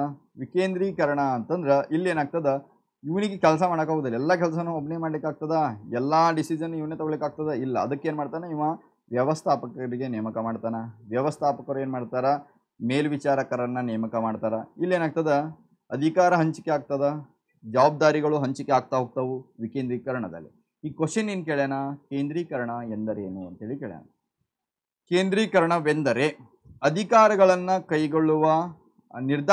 ಕೈಗೊಳ್ಳುವ ಅಧಿಕಾರವನ್ನು ಉಳಿಸಿಕೊಳ್ಳುವುದು. ನಿರ್ಧಾರಗಳನ್ನು ತಗೊಳ್ಳೋದು, ಅಧಿಕಾರವನ್ನು ಉಳಿಸಿಕೊಳ್ಳುವುದು. ನೆಕ್ಸ್ಟ್ ನೋಡ್ರಿ, ಬಿ, ನಿರ್ಧಾರಗಳನ್ನು ಕೈಗೊಳ್ಳುವ ಅಧಿಕಾರದ ಹಂಚಿಕೆ. ನೋಡ್ರಿ, ಇಲ್ಲಿ ಅಧಿಕಾರ ಹಂಚಿಕೆ ಆಯಿತು. ಯಾವುದು? ವಿಕೇಂದ್ರೀಕರಣದಲ್ಲಿ ಹಂಚಿಕೆ ಆಯಿತು. ಆಯಿತಾ? ಲಾಭ ಗಳಿಸುವ ಕೇಂದ್ರದ ವಿಭಾಗಗಳನ್ನು ರಚಿಸುವುದು. ವಿಭಾಗವನ್ನು ರಚನೆ ಮಾಡಿಕೊಟ್ರಿ. ಇಲ್ಲಿ ವ್ಯವಸ್ಥಾಪಕ, ಉತ್ಪಾದನಾ ವ್ಯವಸ್ಥಾಪಕ, ಮಾರಾಟ ವ್ಯವಸ್ಥಾಪಕ, ಇಲ್ಲಿ ವಿಭಾಗ ಆಗ್ತದೆ ಇಲ್ಲಿ ವಿಕೇಂದ್ರೀಕರಣದಲ್ಲಿ. ನೆಕ್ಸ್ಟ್, ಹೊಸ ಕೇಂದ್ರಗಳು ಅಥವಾ ಶಾಖೆಗಳ ಪ್ರಾರಂಭ. ನೀವು ಬೇರೆ ಬೇರೆ ಹೊಸ ಕೇಂದ್ರಗಳನ್ನು ಸ್ಟಾರ್ಟ್ ಮಾಡಬೇಕಾ, ಹೊಸ ಕೇಂದ್ರನ ಸ್ಟಾರ್ಟ್ ಮಾಡ್ಲಿಕ್ಕೆ ಆಗ್ತದೆ ಇಲ್ಲಿ ವಿಕೇಂದ್ರೀಕರಣದಲ್ಲಿ. ಆದರೆ ಕೇಂದ್ರೀಕರಣ ಅಂತಂದ್ರೆ ಏನಂತಂದ್ರೆ ನಿರ್ಧಾರಗಳನ್ನು ಕೈಗೊಳ್ಳುವ ಅಧಿಕಾರವನ್ನು ಉಳಿಸಿಕೊಳ್ಳುವುದು. ಅಧಿಕಾರ ಯಾರ ಕೈಗೆ ಕೊಡಂಗಿಲ್ಲ, ಇವರು ಕೇಂದ್ರೀಕರಣದವರು. ನಮ್ಮದೇ ಅಧಿಕಾರ, ನಾನು ಹೇಳಿದ್ದೆ ಆಗಬೇಕು. ಇದು ಏನು? ಕೇಂದ್ರೀಕರಣ. ನೆನಪಿಟ್ಕೊಡ್ರಿ. ವಿಕೇಂದ್ರೀಕರಣದಲ್ಲಿ ಏನಾಗ್ತದ, ಅಧಿಕಾರ ಹಂಚಿಕೆ ಆಗ್ತದ, ಜವಾಬ್ದಾರಿ ಹಂಚಿಕೆ ಆಗ್ತದ, ಹೊಸ ಹೊಸ ವಿಭಾಗಗಳನ್ನು ನಾವು ಆ್ಯಡ್ ಮಾಡ್ಕೊಳ್ಬೋದು. ಅದು ಕೇಂದ್ರೀಕರಣದಲ್ಲಿ ಹಂಗಾಗೋದಿಲ್ಲ. ಅಧಿಕಾರವನ್ನು ಇರ್ತದ, ಅವ್ರ ಕಡೆಗೆ ಉಳಿಸ್ಕೊಳ್ಳುವುದು. ಇದು ಅಧಿಕಾರವನ್ನು ಉಳಿಸ್ಕೊಳ್ಳುವುದು, ಇದು ಕೇಂದ್ರೀಕರಣ. ಆಯಿತಾ? ಇನ್ನು ನೆಕ್ಸ್ಟ್ ನೋಡ್ರಿ, ಪ್ರತಿನಿಯೋಜನೆಯ ಪರಿಣಾಮಕಾರಿಯಾಗಬೇಕಾದರೆ. ಪ್ರತಿನಿಯೋಜನೆಯಲ್ಲಿ 3 ಅಂಶಗಳು ಬರ್ತಾವ ಅಂತ ಹೇಳಿತ್ತು. ಅದರಲ್ಲಿ ಯಾವುದು? ಒಂದು ಜವಾಬ್ದಾರಿ, ಅಧಿಕಾರ, ಮತ್ತು ಇನ್ನೊಂದು ಉತ್ತರದಾಯಿಕತ್ವ. ಹೌದಾ? ಸೊ ಈಗ ಪ್ರತಿನಿಯೋಜನೆಯ ಪರಿಣಾಮಕಾರಿಯಾಗಬೇಕಾದರೆ, ಒಳ್ಳೆಯ ರೀತಿಯ ಪ್ರತಿನಿಯೋಜನೆ ಆಗಬೇಕಾದರೆ ಜವಾಬ್ದಾರಿಯು ಅಗತ್ಯವಾಗಿ ಜೊತೆಗೂಡಬೇಕಾದ ಅವಶ್ಯಕ ಅಂಶ ಯಾವುದು? ಜವಾಬ್ದಾರಿ ಜೊತೆಗೆ ಅಗತ್ಯವಾಗಿ ಜೊತೆಗೂಡಬೇಕಾದಂಥ ಅಂಶ ಯಾವುದು ಅಂತೇಳಿ ಕೇಳ್ಯಾರ. ಅಂದ್ರೆ ಜವಾಬ್ದಾರಿ ಕೊಟ್ಟಿವಲ್ಲ, ಅದ್ರ ಜೊತೆಗೆ ಇನ್ನೊಂದು ಕೂಡಬೇಕು, ಅದು ಯಾವುದು ಅಂತ ಹೇಳಿ ಕೇಳ್ಯಾರ. ಅದು ಯಾವುದು ಅಂತಂದ ಕೆಳಗಡೆ ಆಪ್ಷನ್ ನೋಡಿದ್ರೆ ನಿಮ್ಗೆ ಗೊತ್ತಾಗ್ತದ. ಒಂದು ಅಧಿಕಾರ ಐತಿ, ಮಾನವ ಶಕ್ತಿ ಐತಿ, ಪ್ರೋತ್ಸಾಹಕಗಳು ಐತಿ, ಬಡ್ತಿಗಳು. ಇವ್ಯಾವು ನಮ್ಮ ಅಂಶಗಳಲ್ಲಿ ಬರುವುದಿಲ್ಲ. ಅಂಶಗಳಲ್ಲಿ ಯಾವ್ದು ಬರುತ್ತೆ ಅಂದ್ರೆ ಅಧಿಕಾರ ಬರ್ತದೆ. ಸೊ ಅಧಿಕಾರ ಇಸ್ ದ ರೈಟ್ ಆನ್ಸರ್ ಆಗ್ತದ 17ನೇ ಕ್ವಶನ್ಗೆ. ಪ್ರತಿನಿಯೋಜನೆಗೆ ಪರಿಣಾಮಕಾರಿ ಆಗ್ಬೇಕಂತಂದ್ರೆ ಜವಾಬ್ದಾರಿ ಜೊತೆ ಅಧಿಕಾರ ಇರಲೇಬೇಕು. ಅಧಿಕಾರ ಇತ್ತಂದ್ರೆ ಒಳ್ಳೆ ರೀತಿ ನಾವು ಪರಿಣಾಮಕಾರಿಯಾದಂತಹ ಪ್ರತಿನಿಯೋಜನೆಯನ್ನು ಮಾಡಬೇಕಾಗ್ತದ. ನೋಡ್ರಿ, MCQ ಕ್ವಶನ್ಸ್ ಭಾಳ ಇಂಪಾರ್ಟೆಂಟ್ ಅದಾವ ಇವು. ಸೊ ಕೇರ್ಫುಲ್ ಆಗಿ ನೋಡ್ತಾ ಹೋಗ್ರಿ. ನೋಡ್ರಿ, ಜಸ್ಟ್ ಕ್ಲಾಸ್ ಕೇಳಿದರೆ ಸಾಕು, ನೀವು ನಾಳೆ ಎಕ್ಸಾಮ್ಗೆ ಬಂದರೂ ಸಹ ಗೊತ್ತಾಗ್ಬಿಡ್ತದೆ ನಿಮ್ಗೆ ಯಾವುದು ಅಂತ ಹೇಳ್ಕೊಂಡು. ಇನ್ನು ನೆಕ್ಸ್ಟ್ ನೋಡ್ರಿ, ವದಂತಿಗಳಿಗೆ ಜನ್ಮ ನೀಡುವುದಕ್ಕಾಗಿ. ವದಂತಿಗಳು ಅಂತಂದ್ರೆ ಸುಳ್ಳು ಏನಾರ ಹುಡ್ಸೋದು. ಈಗ ನೋಡ್ರಿ, ಫಾರ್ ಎಕ್ಸಾಂಪಲ್ ಏನಾರು ಹೇಳಿಬಿಡೋದು, ಏನೇನೋ ಹುಡ್ಸಿಬಿಡ್ತಾರೆ. ಒಬ್ಬ ಮ್ಯಾನೇಜರ್ ಸತ್ತಿಲ್ಲ ಅಂತಂದ್ರೆ ಮ್ಯಾನೇಜರ್ ಸತ್ತಾನ್ಲಿ ಅಂತಂದ್ಬಿಡೋದು. ಮ್ಯಾನೇಜರಿಗೆ ಜ್ವರ ಬಂದಿರ್ತಾವೆ, ಹಾಸ್ಪಿಟ್ಲಿಗೆ ಹೋಗಿರ್ತಾನ, ಅವ ಏನಾದ್ರು ಹಾರ್ಟ್ ಅಟ್ಯಾಕ್ ಆಗಿತ್ತು ಅಂತ ಅಂದ್ಬಿಡೋದು. ಯಾರಿಗೆ? ಇದು ಸುಮ್ಮನೆ ವದಂತಿಗಳು ಅಂತ ಹೇಳಿ ಕರಿತೀವಿ. ಏನಂತೀವಿ ನಾವು? ವದಂತಿಗಳು, ಸುಳ್ಳು ಸುದ್ದಿಗಳನ್ನು ಹಬ್ಬಿಸುವುದು, ರೂಮರ್ಸ್ಗಳು ಅಂತ ಹೇಳ್ತೀವಿ. ಗೊತ್ತಾಯ್ತಾ? ಸುಮ್ಮನೆ ಏನಾದ್ರು ಹೇಳಿಬಿಡೋದು. ಜನ್ಮ ನೀಡುವುದಕ್ಕೆ ಹೆಸರಾಗಿರುವ ಸಂಘಟನೆಯ ಪ್ರಕಾರವು ಹೀಗೆ ಕರೆಯಲ್ಪಡ್ತದೆ. ವದಂತಿಗಳಿಗೆ ಜನ್ಮ ನೀಡುವುದು, ಸುಳ್ಳು ಹೇಳೋದು ಏನ್ರ. ಈ ಮ್ಯಾನೇಜರ್ ಅದಾನಂತಂದ್ರೆ ಮ್ಯಾನೇಜರ್ ಪ್ರಮೋಷನ್ ಆಗೈತಿ ಅಂತ ಎಬಿಸ್ಬಿಡೋದು. ಪ್ರಮೋಷನೇ ಆಗಿರೋದಿಲ್ಲ ಅವ್ನಿಗೆ ಪಾಪ. ಪಾಪ ಖುಷಿ ಪಟ್ಟಿರ್ತಾನೆ, ಎಲ್ಲರ ಮಾತು ಕೇಳಿಕೆ ಸಿಂದಡಿ ನಿನ್ಗೆ ಯಾರು ಹೇಳ್ಯಾರಲಿ ಪ್ರಮೋಷನ್ ಆಗೈತೆ ಅಂತೇಳಿ, ಯಾವ ನಿನಗೆ ಅಂತ ಅಂದ್ಬಿಡ್ತಾನೆ. ಸೊ ಹಂಗಾಗಿ ವದಂತಿಗಳು ಇರ್ತಾವೆ, ಗೊತ್ತಾಯ್ತಾ? ಸುಮ್ಮನೆ ಮಾಹಿತಿಗಳನ್ನು, ಸುಳ್ಳು ಸುದ್ದಿಗಳನ್ನು ಹಬ್ಬಿಸುವುದಕ್ಕೆ ಒಂದು ಸಂಘಟನೆ ಐತಿ. ಆ ಸಂಘಟನೆಯ ಪ್ರಕಾರ ಯಾವುದು ಅಂತ ಹೇಳಿ ಕೇಳ್ಯಾರ. ಒಂದು ಕೇಂದ್ರೀಕೃತ ಸಂಘಟನೆಯಲ್ಲಿ ಆಗ್ತದೆ ಸುಳ್ಳು ಸುದ್ದಿಗಳನ್ನು ಹಬ್ಬಿಸ್ಲಿಕ್ಕೆ ಸಾಧ್ಯ ಇಲ್ಲ. ಯಾಕಂದ್ರೆ ಅಲ್ಲಿ ಒಳ್ಳೆ ರೀತಿಯ ಸ್ಟ್ರಿಕ್ಟ್ ಆಗಿರ್ತದೆ ಮ್ಯಾನೇಜ್ಮೆಂಟ್. ವಿಕೇಂದ್ರೀಕರಣದಾಗೂ ಏನು ಅಷ್ಟು ಸುಳ್ಳು ಸುದ್ದಿಗಳನ್ನು ಹಬ್ಬಿಸುವುದಿಲ್ಲ. ಅಧಿಕಾರ ಮತ್ತು ಹೊಣೆಗಾರಿಕೆ ಏನಾಗಿರ್ತದೆ, ಶೇರ್ ಮಾಡ್ತಾರೆ, ಹಂಚಿಕೆ ಮಾಡ್ತಾರೆ, ಆದರೆ ಸುಳ್ಳು ಸುದ್ದಿಗಳನ್ನು ಹಬ್ಬಿಸೋದಿಲ್ಲ. ಅವು ಅನೌಪಚಾರಿಕ ಸಂಘಟನೆ, ವೆರಿ ಇಂಪಾರ್ಟೆಂಟ್. ಅನೌಪಚಾರಿಕ ಸಂಘಟನೆಯಲ್ಲಿ ಏನಾಗ್ತದೆ, ಸುಳ್ಳು ಸುದ್ದಿಗಳನ್ನು ಹಬ್ಬಿಸಲಿಕ್ಕೆ ಸ್ಟಾರ್ಟ್ ಮಾಡ್ತಾರೆ. ವೀರೇಶ್ ಕರೆಕ್ಟಪ್ಪ. ಸಿ, ಅನೌಪಚಾರಿಕ ಸಂಘಟನೆಯಲ್ಲಿ ಸುಳ್ಳು ಸುದ್ದಿಗಳನ್ನು ಹಬ್ಬಿಸಲಿಕ್ಕೆ ಸ್ಟಾರ್ಟ್ ಆಗ್ತದೆ. ನೀವೇ ಕ್ಲಾಸ್ ರೂಮ್ನಾಗ ಕೂತಿರ್ತೀರಿ, ಅನೌಪಚಾರಿಕ ಸಂಘಟನೆ. ಕ್ಲಾಸ್ ರೂಮ್ನಾಗ ಸರ್ ಬಂದ್ರೆ ಅದು ಔಪಚಾರಿಕ ಸಂಘಟನೆ. ಗೊತ್ತಾಯ್ತಾ? ನಾ ಹೇಳ್ತಾ ಇರೋದು ನೋಡಿ, ಜಸ್ಟ್ ಅಂಡರ್ಸ್ಟ್ಯಾಂಡ್ ಮಾಡ್ಕೊಳ್ರಿ. ಔಪಚಾರಿಕ ಸಂಘಟನೆ, ಅನೌಪಚಾರಿಕ ಸಂಘಟನೆ ಅಂತ ಇರುವಂಥ ವ್ಯತ್ಯಾಸ. ಕ್ಲಾಸ್ ರೂಮ್ನಾಗ ಟೀಚರ್ಸ್ ಬಂದ್ರೆ ಅವ್ರು ನಿಮ್ಮ ಜೊತೆ ಮಾತಾಡ್ತಾರಲ್ಲ, ಅದು ಯಾವುದು? ಔಪಚಾರಿಕ ಸಂಘಟನೆ. ಅನೌಪಚಾರಿಕ ಸಂಘಟನೆ ಅಂದ್ರೆ ನೀವು ನಿಮ್ಮ ಫ್ರೆಂಡ್ಸ್ ಜೊತೆ ಮಾತಾಡ್ತಿರಲ್ಲ, ಅದು ಅನೌಪಚಾರಿಕ ಸಂಘಟನೆ. ಅನೌಪಚಾರಿಕ ಸಂಘಟನೆ ಅಂದ್ರೆ ಖಾಲಿ ಟೈಮ್ ಇರ್ತದಲ್ಲ, ಕೆಲಸಗಾರರು ಏನು ಮಾಡ್ತಾರೆ, ಸುಮ್ಮನೆ ಮಾತಾಡ್ತಾ ಇರ್ತಾರಲ್ಲ, ರೂಮರ್ಸ್ಗಳನ್ನು ಕ್ರಿಯೇಟ್ ಮಾಡ್ತಾರೆ. ಹಂಗೈತ್ಲಿ ಅಪ್ಪ, ಅವ್ರ ಹುಡುಗಲ್ಲಿ ಅಪ್ಪ, ಹಿಂಗೈತ್ಲಿ ಅಪ್ಪ ಅಂತ ಹೇಳ್ಕೊಂಡು ಏನು ಮಾಡ್ತಾರೆ, ಕ್ರಿಯೇಟ್ ಮಾಡ್ತಾರೆ. ಇದು ಅನೌಪಚಾರಿಕ ಸಂಘಟನೆಯಲ್ಲಿ ವದಂತಿಗಳಿಗೆ ಜನ್ಮ ನೀಡ್ತಾ ಹೋಗ್ತದ. Very important. ನೋಡಿ, ಇದ್ರ ಮ್ಯಾಗ ಭಾಳ ಕ್ವಶನ್ ಕೇಳೋಣ, ಅನೌಪಚಾರಿಕ. ಸೊ ನೋಡಿಕೊಂಡು ಇಡ್ರಿ ಸರ್. ಹಿಂಗೆ ಬೀಳ್ತಾವೆ ಕ್ವಶನ್, ಇವೇ ಬೀಳ್ತಾವನ್ರಿ. ಇವುಗಳಲ್ಲೇ ಕೇಳುವಂಥ ಕ್ವಶನ್ಸ್ಗಳಾಗಿರ್ತಾವೆ. ಸ್ವಲ್ಪ ಚೇಂಜ್ ಆದರೂ ಒಂದೆರಡು ಚೇಂಜ್ ಆಗ್ಬೋದು. ಮತ್ತು ಇದೇ ರೀತಿ ಇಲ್ಲಿ ಆಪ್ಷನ್ಸ್ಗಳು ಚೇಂಜ್ ಮಾಡ್ಬೋದು. ಕೆಳಗಡೆ ಇರುವಂಥ ಆಪ್ಷನ್ಗಳು ಚೇಂಜ್ ಮಾಡ್ಬೋದು, ಮೇಲ್ಗಡೆ ಇರುವಂಥ ವದಂತಿಗಳು ಹಿಂಗೈತಲ್ಲ, ಇದಕ್ಕೆ ಸ್ವಲ್ಪ ಬೇರೆ ರೀತಿಯಂಥ ನಿಮಗೆ ಎಕ್ಸ್ಪ್ಲನೇಷನ್ ಕೊಡ್ಬೋದು. ಆಯಿತಾ? ಸೇಮ್ ಡಿಟ್ ಟು ಡಿಟ್ ಬೀಳ್ತಾವನ್ರಿ ಸರ. ಡಿಟ್ ಟು ಡಿಟ್ ಬೀಳುವಂಥ ಸಾಧ್ಯತೆಯೂ ಐತಿ, ಅದ್ರ ಇದು ಸ್ವಲ್ಪ ಮಾಡಿಫೈ ಮಾಡಿ ಕೇಳುವಂಥ ಸಾಧ್ಯತೆಯೂ ಐತಿ. ಸೊ ನೋಡ್ಕೊಂಡು ಹೋಗ್ರಪ್ಪ. ಇನ್ನು ನೋಡ್ರಿ 19ನೇ ಕ್ವಶನ್ ನೋಡ್ರಿ. ಉತ್ಪನ್ನಗಳ ಶ್ರೇಣಿಗಳ ಆಧಾರದ ಮೇಲೆ ಚಟುವಟಿಕೆಗಳನ್ನು ಗುಂಪುಗೂಡಿಸುವುದು ಇದರ ಒಂದು ಭಾಗ. ನೋಡ್ರಿ, ಉತ್ಪನ್ನಗಳ ಶ್ರೇಣಿಗಳ ಆಧಾರದ ಮೇಲೆ. ಯಾಕೆ ನಾವು ಡಿಟ್ ಡಿಟ್ ಹೇಳಲ್ಲ ಅಂತಂದ್ರೆ, ಡಿಸ್ಟಿಕ್ ವೈಸ್ ನಡೆಸ್ತಾರೆ ಇದನ್ನು, ಎಕ್ಸಾಮ್ ಜಿಲ್ಲಾ ವೈಸ್ ನಡೆಸ್ತಾರೆ. ಯಾವ್ಯಾವ ಜಿಲ್ಲೆಗಳಲ್ಲಿ ಯಾವ್ಯಾವ ರೀತಿ ಕ್ವಶನ್ಸ್ಗಳನ್ನು ಅವ್ರಿಗೆ ಬಿಟ್ಟಿದ್ದವು. ಡಿಸ್ಟಿಕ್ ವೈಸ್ ತೆಗಿತಾರೆ ಕ್ವಶನ್ ಪೇಪರ್. ಈಸಿ ತೆಗಿಬೇಕಂದ್ರೆ ಈಸಿನೇ ತೆಗಿತಾರೆ, ಟಫ್ ತೆಗಿಬೇಕು ಟಫ್ ತೆಗಿತಾರೆ. ಇದ್ರಾಗ ಹೆಂಗೆ ಐತೆ ಅಂದ್ರೆ, ನಾ ಈಗ ಕೊಡಾಕತ್ತಿದ್ದು ಈಸಿನೂ ಐತಿ, ಡಫ್ನೂ ಐತಿ, ಮೀಡಿಯಮು ಐತಿ, ಎಲ್ಲ ಐತಿ. ಬಟ್ 36 ಕ್ವಶನ್ ನೋಡ್ಕೊಂಡು ಹೋಗ್ರಪ್ಪ. ಆಯಿತಾ? ಉತ್ಪನ್ನಗಳ ಶ್ರೇಣಿಗಳ ಆಧಾರದ ಮೇಲೆ ಚಟುವಟಿಕೆಗಳನ್ನು ಗುಂಪುಗೂಡಿಸುವುದು ಇದರ ಒಂದು ಭಾಗ ಅಂಥೇಳಿ ಕೇಳ್ತಾರೆ.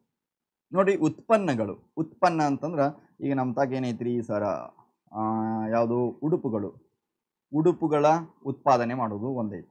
ಆಮೇಲೆ ಇನ್ನೊಂದು ಯಾವ್ದು ಬರುತ್ತಂದ್ರೆ ಸೌಂದರ್ಯವರ್ಧಕಗಳು ಅಂದ್ರೆ ಈ ಪೌಡ್ರ್ ಆಗಿರ್ಬೋದು, ಪೌಡ್ರ್ ಆಗಿರ್ಬೋದು, ಮೂತಿಗೆ ಹಚ್ಕೋತಾರಲ್ರಿ, ಪೌಡ್ರ್, ಕ್ರೀಮ್, ಇಂಥವು ಮ್ಯಾನುಫ್ಯಾಕ್ಚರಿಂಗ್ ಮಾಡ್ತದೆ. ಈ ಉತ್ಪನ್ನಗಳ ಆಧಾರದ ಮೇಲೆ ಚಟುವಟಿಕೆಗಳನ್ನು ವಿಂಗಡಣೆ ಮಾಡುವಂಥ ಒಂದು ಭಾಗ.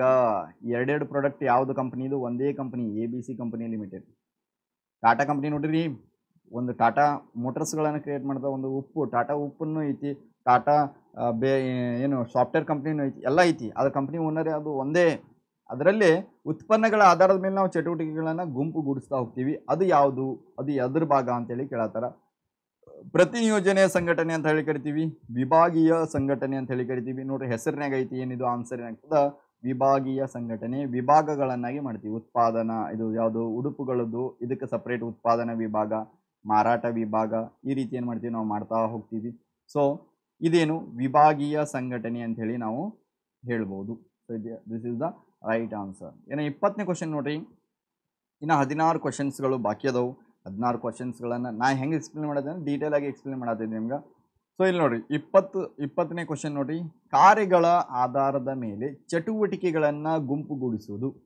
ಕಾರ್ಯಗಳ ಆಧಾರದ ಮೇಲೆ ಚಟುವಟಿಕೆಗಳನ್ನು ಗುಂಪುಗೂಡಿಸುವುದು ಇದರ ಒಂದು ಭಾಗ. ಇಲ್ಲಿ ನೋಡ್ರಿ, ಮೇಲ್ಗಡೆ ಇರುವ ಕ್ವಶನ್ ನೋಡ್ರಿ. ಮೇಲ್ಗಡೆ ಇರೋ Balappa, hi sir, hi Balappa. ಈ ಮೇಲ್ಗಡೆ ಇರೋ ಕ್ವಶನ್ ನೋಡ್ರಿ. ಇಲ್ಲಿ ಉತ್ಪನ್ನಗಳ ಶ್ರೇಣಿಯ ಆಧಾರದ ಮೇಲೆ, ಉತ್ಪನ್ನಗಳು ಏನಿದಾವಲ್ಲ ಅದರ ಆಧಾರದ ಮೇಲೆ ವಿಂಗಡಣೆಗೊಳಿಸುವುದು ಯಾವುದು? ವಿಭಾಗೀಯ ಸಂಘಟನೆ. ಹೌದಾ? ನೋಡಿದ್ವಿ. ಇಲ್ಲಿ ಸೆಕೆಂಡ್ ಕ್ವಶನ್ ನೋಡ್ರಿ, ಏನು ಕೇಳ್ಯಾನ? ಕಾರ್ಯಗಳ ಆಧಾರದ ಮೇಲೆ, ಕೆಲಸ ಮಾಡ್ತೀವಲ್ಲ ಅದರ ಆಧಾರದ ಮೇಲೆ ಗುಂಪುಗೂಡಿಸುವುದು ಇದರ ಒಂದು ಭಾಗ ಅಂತೇಳಿ ಕೇಳ್ಯಾನ. ಸೊ ಇದ್ರಾಗ ನೋಡ್ರಿ ಆನ್ಸರ್ ಏನಾಗ್ತದ? ವಿಕೇಂದ್ರೀಕೃತ ಸಂಘಟನೆ. ವಿಭಾಗೀಯ ಸಂಘಟನೆ ಆಗ್ಲಿಕ್ಕೆ ಚಾನ್ಸೇ ಇಲ್ಲ, ಯಾಕಂದ್ರೆ ವಿಭಾಗಗಳನ್ನು ಹಾಗೆ ಮಾಡೋದಿಲ್ಲ ನಾವು. ಉತ್ಪನ್ನಗಳನ್ನು ಇಲ್ಲಿ ಕಾರ್ಯಾತ್ಮಕ ಸಂಘಟನೆ, this is the right answer. ಯಾಕಂದ್ರೆ ಕಾರ್ಯಗಳ ಆಧಾರದ ಮೇಲೆ ನಾವು ವಿಂಗಡಣೆ ಮಾಡ್ತಾ ಹೋಗ್ತೀವಿ. ಕಾರ್ಯಾತ್ಮಕ ಸಂಘಟನೆ, ಇದು this is the right answer ಆಗ್ತದೆ. ಇನ್ನು 21ನೇ ಕ್ವಶನ್ ನೋಡ್ರಿ. ಇವುಗಳಲ್ಲಿ ಯಾವುದು ಸಿಬ್ಬಂದಿ ನಿರ್ವಹಣೆಯ ಕಾರ್ಯವಲ್ಲ? ಇವುಗಳಲ್ಲಿ ಕೆಳಗಡೆ ಕೊಟ್ಟಾನ, ಯಾವುದು ಸಿಬ್ಬಂದಿ ನಿರ್ವಹಣೆಯ ಕಾರ್ಯವಲ್ಲ ಅಂತ ಹೇಳಿ ಕೊಟ್ಟಾನ. ಫಸ್ಟ್ ಒನ್ ನೋಡ್ರಿ, ನೇಮಕಾತಿ ಸಿಬ್ಬಂದಿ ನಿರ್ವಹಣೆ ಕಾರ್ಯನ. ತರಬೇತಿ ಸಿಬ್ಬಂದಿ ನಿರ್ವಹಣೆ ಕಾರ್ಯನ. ಎಸ್ ಸರ್, ನೇಮಕಾತಿ ಮಾಡ್ಕೊಳ್ಳೋದ್ರಿ, ಹಿಂದೆಡೆ ತರಬೇತಿ ಕೊಡ್ತೀವಿ ರೀ, ಹಿಂದೆಡೆ ಅವ್ರಿಗೆ ಏನು ಕೊಡ್ತೀವಿ? ಪಗಾರ ಕೊಡ್ತೀವಿ.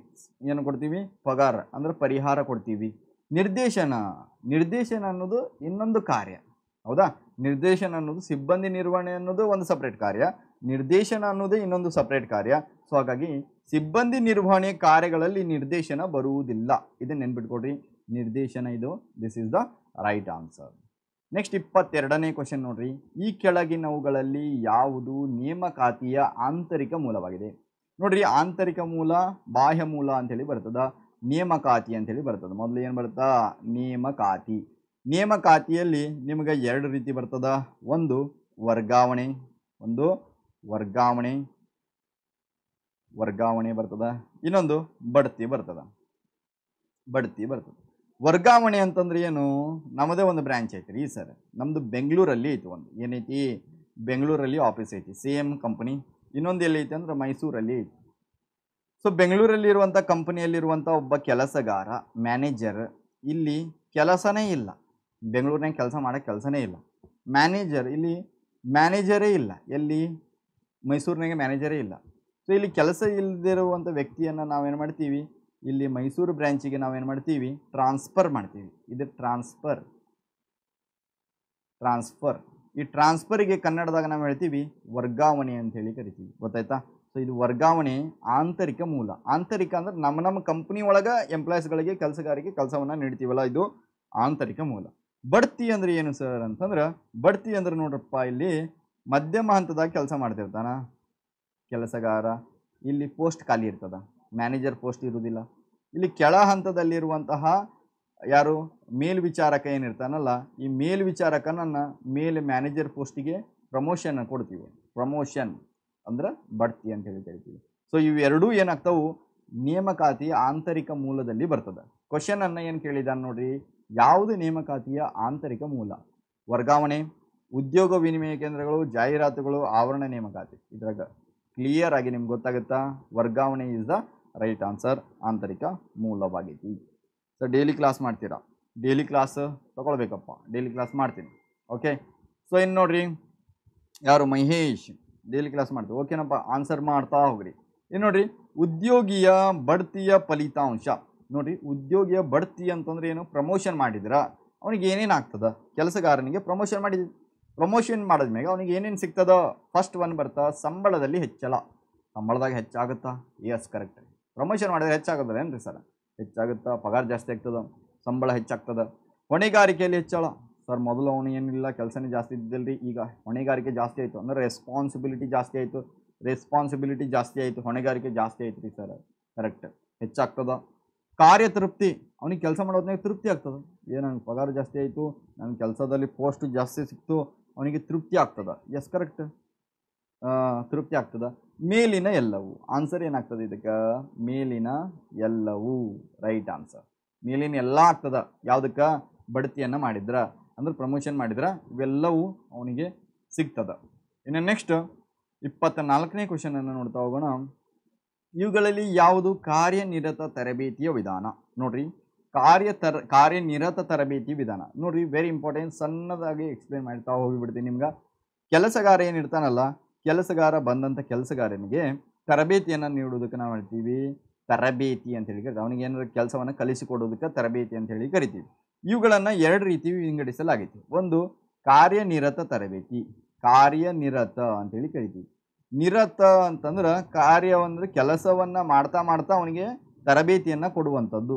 ಕಾರ್ಯವನ್ನು ಮಾಡ್ತಾ ಮಾಡ್ತಾ ಅವನಿಗೆ ತರಬೇತಿಯನ್ನು ನೀಡ್ತೀವಲ್ಲ, ಇದಕ್ಕೆ ನಾವು ಹೇಳ್ತೀವಿ ಕಾರ್ಯನಿರತ ತರಬೇತಿ. ಕೆಲಸವನ್ನು ಕಲಿತಾ ಈಗ ನೋಡ್ರಿ, ಗ್ಯಾರೇಜ್ನಾಗ ಕೆಲಸ ಮಾಡ್ತಾನೆ, ಗ್ಯಾರೇಜ್ ಐತಿ, ಈ ಗ್ಯಾರೇಜ್ನಾಗ ಒಬ್ಬ ಹುಡುಗನ ಇಟ್ಕೊಂಡಿರ್ತಾನೆ, ಯಾರು? ಮೇಸ್ತ್ರಿ.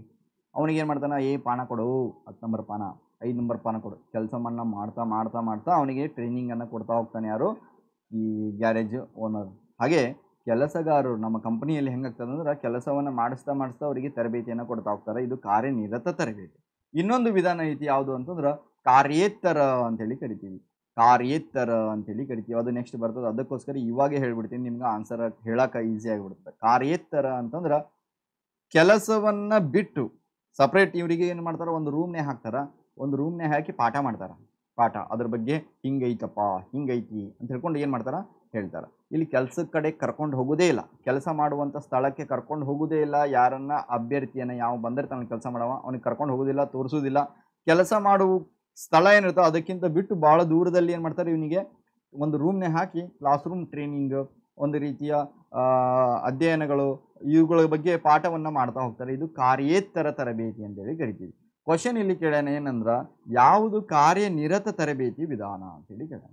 ಕಾರ್ಯನಿರತ ತರಬೇತಿ ಅಂತಂದ್ರೆ ಏನು ಸರ್ ಅಂತಂದ್ರೆ, ಕಾರ್ಯವನ್ನು ಮಾಡ್ತಾ ಕೆಲಸವನ್ನು ಮಾಡ್ತಾ ಅವನಿಗೆ ತರಬೇತಿಯನ್ನು ಕೊಡುವಂಥದ್ದು.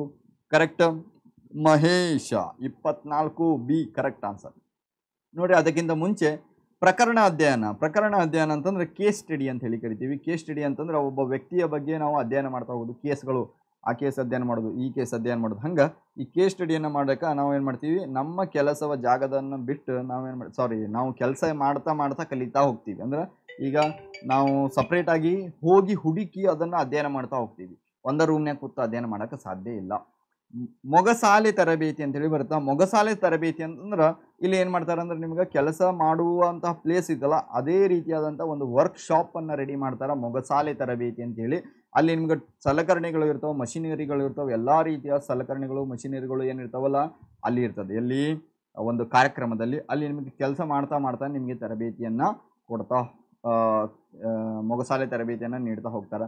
ಇನ್ನು ನೆಕ್ಸ್ಟ್ ಗಣಕಯಂತ್ರ ಅಣಕು ಮಾದರಿ ಅಂದರೆ ಇಲ್ಲಿ ಕಂಪ್ಯೂಟರ್ಗಳನ್ನು ಇಟ್ಟು ನಿಮಗೆ ಕೆಲಸವನ್ನು ಅದರ ಬಗ್ಗೆ ಮಾಹಿತಿಯನ್ನು ಕೊಡುವಂಥದ್ದು. ಕಂಪ್ಯೂಟರ್ ಸೈನ್ಸ್ ಯಾರು ಮಾಡಿರ್ತಿಲ್ಲ ಅವರಿಗೆ ಗೊತ್ತಿರ್ತದೆ.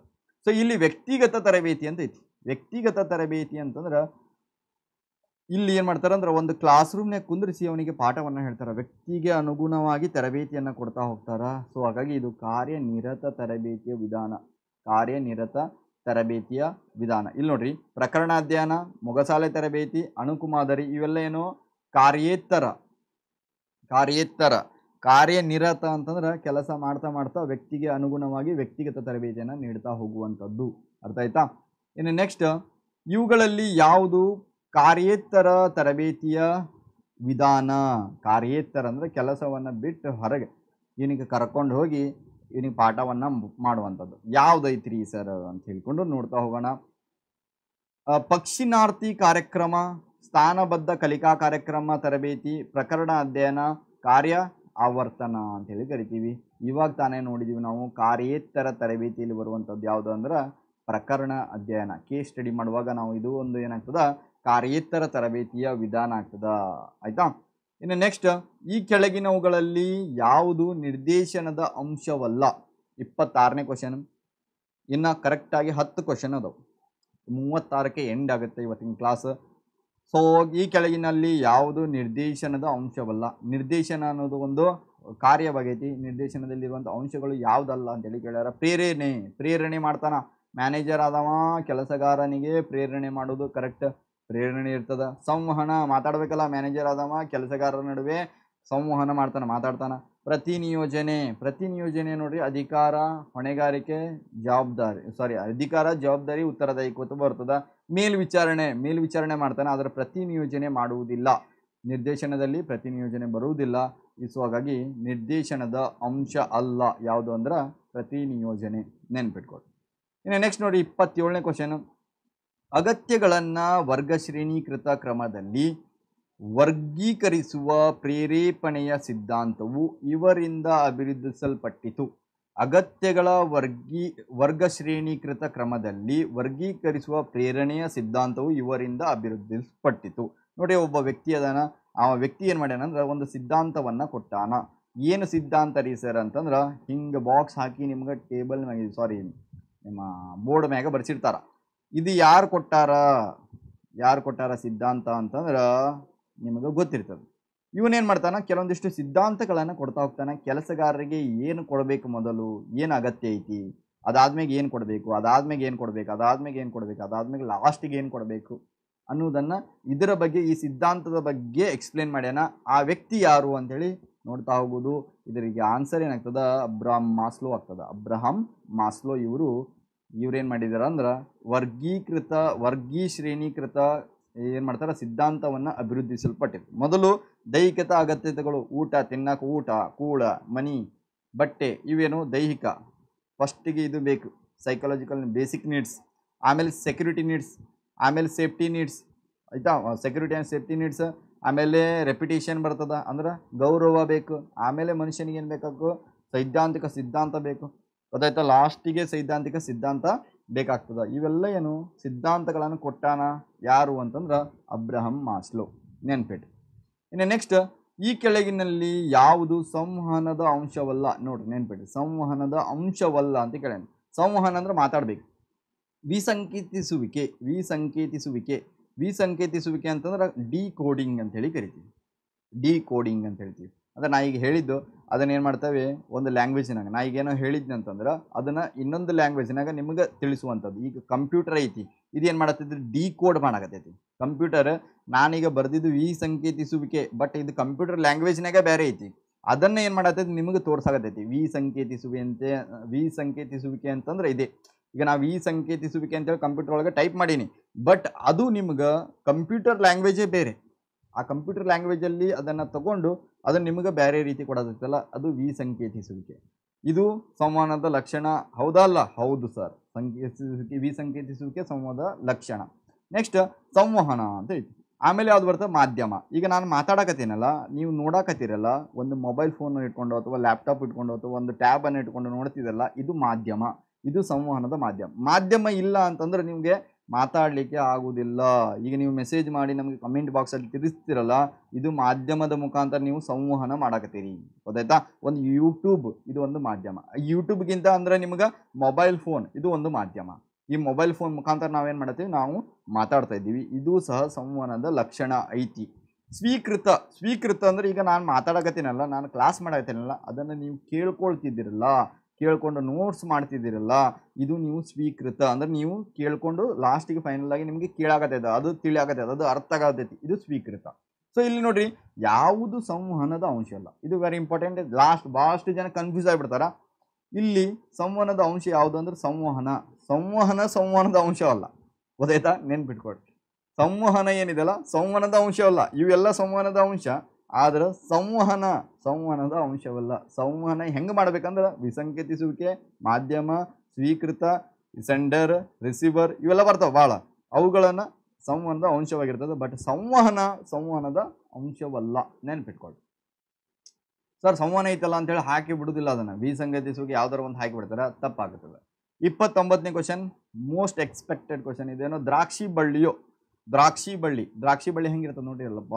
ದ್ರಾಕ್ಷಿ ರೀ ಅಪ್ಪ, ನಮ್ಮ ಸಣ್ಣವರಿದ್ದಾಗ ಪಾಠ ಹೇಳ್ತಿದ್ರು, ನೆರಿ ಬಂತು ದ್ರಾಕ್ಷಿ ತಿಂತು. ಇದೇನೋ ದ್ರಾಕ್ಷಿ ಬಳ್ಳಿ, ಹೌದಾ. ಸೊ ಇದೇನು ದ್ರಾಕ್ಷಿ ಬಳ್ಳಿ ಅಂದ್ರೆ ಒಂದಕ್ಕೊಂದು ಹತ್ಕೊಂಡಿರ್ತಾವೆ, ಒಂದಕ್ಕೊಂದು ಜಾಯಿಂಟ್ ಇರ್ತಾವೆ, ಆಯ್ತಾ. ಸೊ ಇದೇನು ದ್ರಾಕ್ಷಿ ಬಳ್ಳಿ ಅಂತೇಳಿ ಕರಿತೀವಿ. ಸೊ ಈ ದ್ರಾಕ್ಷಿ ಬಳ್ಳಿಯು ಡ್ಯಾಶ್ ಕೆಳಗಡೆ ಕೊಟ್ಟ ನೋಡ್ರಿ. ಔಪಚಾರಿಕ ಸಂವಹನದ ಅಡಚಣೆ, ಪಾರ್ಶ್ವ ಸಂವಹನ, ಅನೌಪಚಾರಿಕ ಸಂವಹನ. ದ್ರಾಕ್ಷಿ ಬಳ್ಳಿ ಏನಾಗ್ತದ, ಅನೌಪಚಾರಿಕ ಸಂವಹನ ಆಗ್ತದೆ. ಹೆಂಗೆ ಸರ್ ಅಂತಂದ್ರೆ, ಇಲ್ಲಿ ಯಾರು ಬೇಕಾದ್ರೂ ಮಾತಾಡ್ಬೋದು, ಯಾರ ಜೊತೆನೂ ಬೇಕಾದ್ರೂ ಮಾತಾಡ್ಬೋದು. ಇದು ಅನೌಪಚಾರಿಕ ಸಂವಹನ. ದ್ರಾಕ್ಷಿ ಬಳ್ಳಿ ಅಂದ್ರೆ ಏನು, ಹತ್ಕೊಂಡಿರ್ತಾವೆ, ಯಾಕೆ ಒಂದಕ್ಕೊಂದು ಹತ್ಕೊಂಡಿರ್ತಾವೆ, ಅಂದ್ರೆ ಹೆಂಗೆ ಬೇಕಾದ್ರೆ ಹಂಗೆ, ಅವು ಒಂದು ಲೈನ್ ಇರೋದಿಲ್ಲ. ಅದೇ ಸಂವಹನ ಔಪಚಾರಿಕ ಸಂವಹನ ಅಂದ್ರೆ ಹೆಂಗಿರ್ತದೆ ಅಂದ್ರೆ, ಮೊದಲು ನಿಮ್ಗೆ CEO ಬರ್ತಾನೆ. ಯಾರು ಬರ್ತಾರ? CEO ಬರ್ತಾನ. ಆಮೇಲೆ ಯಾರು ಬರ್ತಾರ? ನಿಮ್ಗೆ MD ಬರ್ತಾನ. ಆಮೇಲೆ ಯಾರು ಬರ್ತಾರ? ಮ್ಯಾನೇಜರ್ಸ್ಗಳು ಬರ್ತಾರ. ಆಮೇಲೆ ಯಾರು ಬರ್ತಾರ? ಸೂಪರ್ವೈಸರ್ಸ್ಗಳು ಬರ್ತಾರ. ಆಮೇಲೆ ಯಾರು ಬರ್ತಾರ? ಎಂಪ್ಲಾಯ್ಸ್ಗಳು ಬರ್ತಾರೆ. ಇದು ಔಪಚಾರಿಕ ಸಂವಹನ. ಹಿಂಗೆ ಮಾತಾಡ್ಬೇಕ್ರಿ ಈ ಸರ, ಇದು ಔಪಚಾರಿಕ ಸಂವಹನ. ಅದ್ರ ದ್ರಾಕ್ಷಿ ಬಳ್ಳಿ ಏನೈತಲ್ಲ, ಇದು ಅನೌಪಚಾರಿಕ ಸಂವಹನ. ಹತ್ಕೊಂಡಿರ್ತಾವೆ, ಎಲ್ಲಿ ಬೇಕಾದ್ರೆ ಒಂದು ಲೈನ್ ಇಲ್ಲ, ಏನಿಲ್ಲ, ಹಂಗೆ ಯಾರ ಜೊತೆನೇ ಬೇಕಾದರೂ ಮಾತಾಡ್ಬೋದು. ಅನೌಪಚಾರಿಕ ಸಂವಹನ ಆಗೈತಿ ದ್ರಾಕ್ಷಿ ಬಳ್ಳಿ.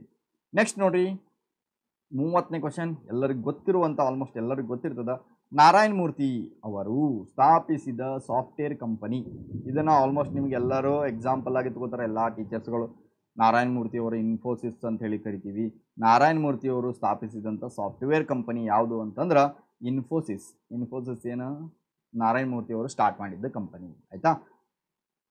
ಇನ್ನು ನೆಕ್ಸ್ಟ್ 31ನೇ ಕ್ವಶನ್ ನೋಡ್ರಿ. ಅಬ್ರಹಾಂ ಮಾಸ್ಲೋ ಆಗಬೇಕಿದ್ದು. ಅಬ್ರಹಾಂ ಮಾಸ್ಲೋ ಅವರ ಅಗತ್ಯಗಳ ವರ್ಗ ಶ್ರೇಣಿಯಲ್ಲಿ ಅತ್ಯಂತ ಮೇಲುಸ್ತರದ ಅಗತ್ಯತೆ ಯಾವುದು? ಮೇಲುಸ್ತರದ ಅಂದರೆ ತಿಳ್ಕೊಂಬಿಟ್ರಿ ಮೊದಲ.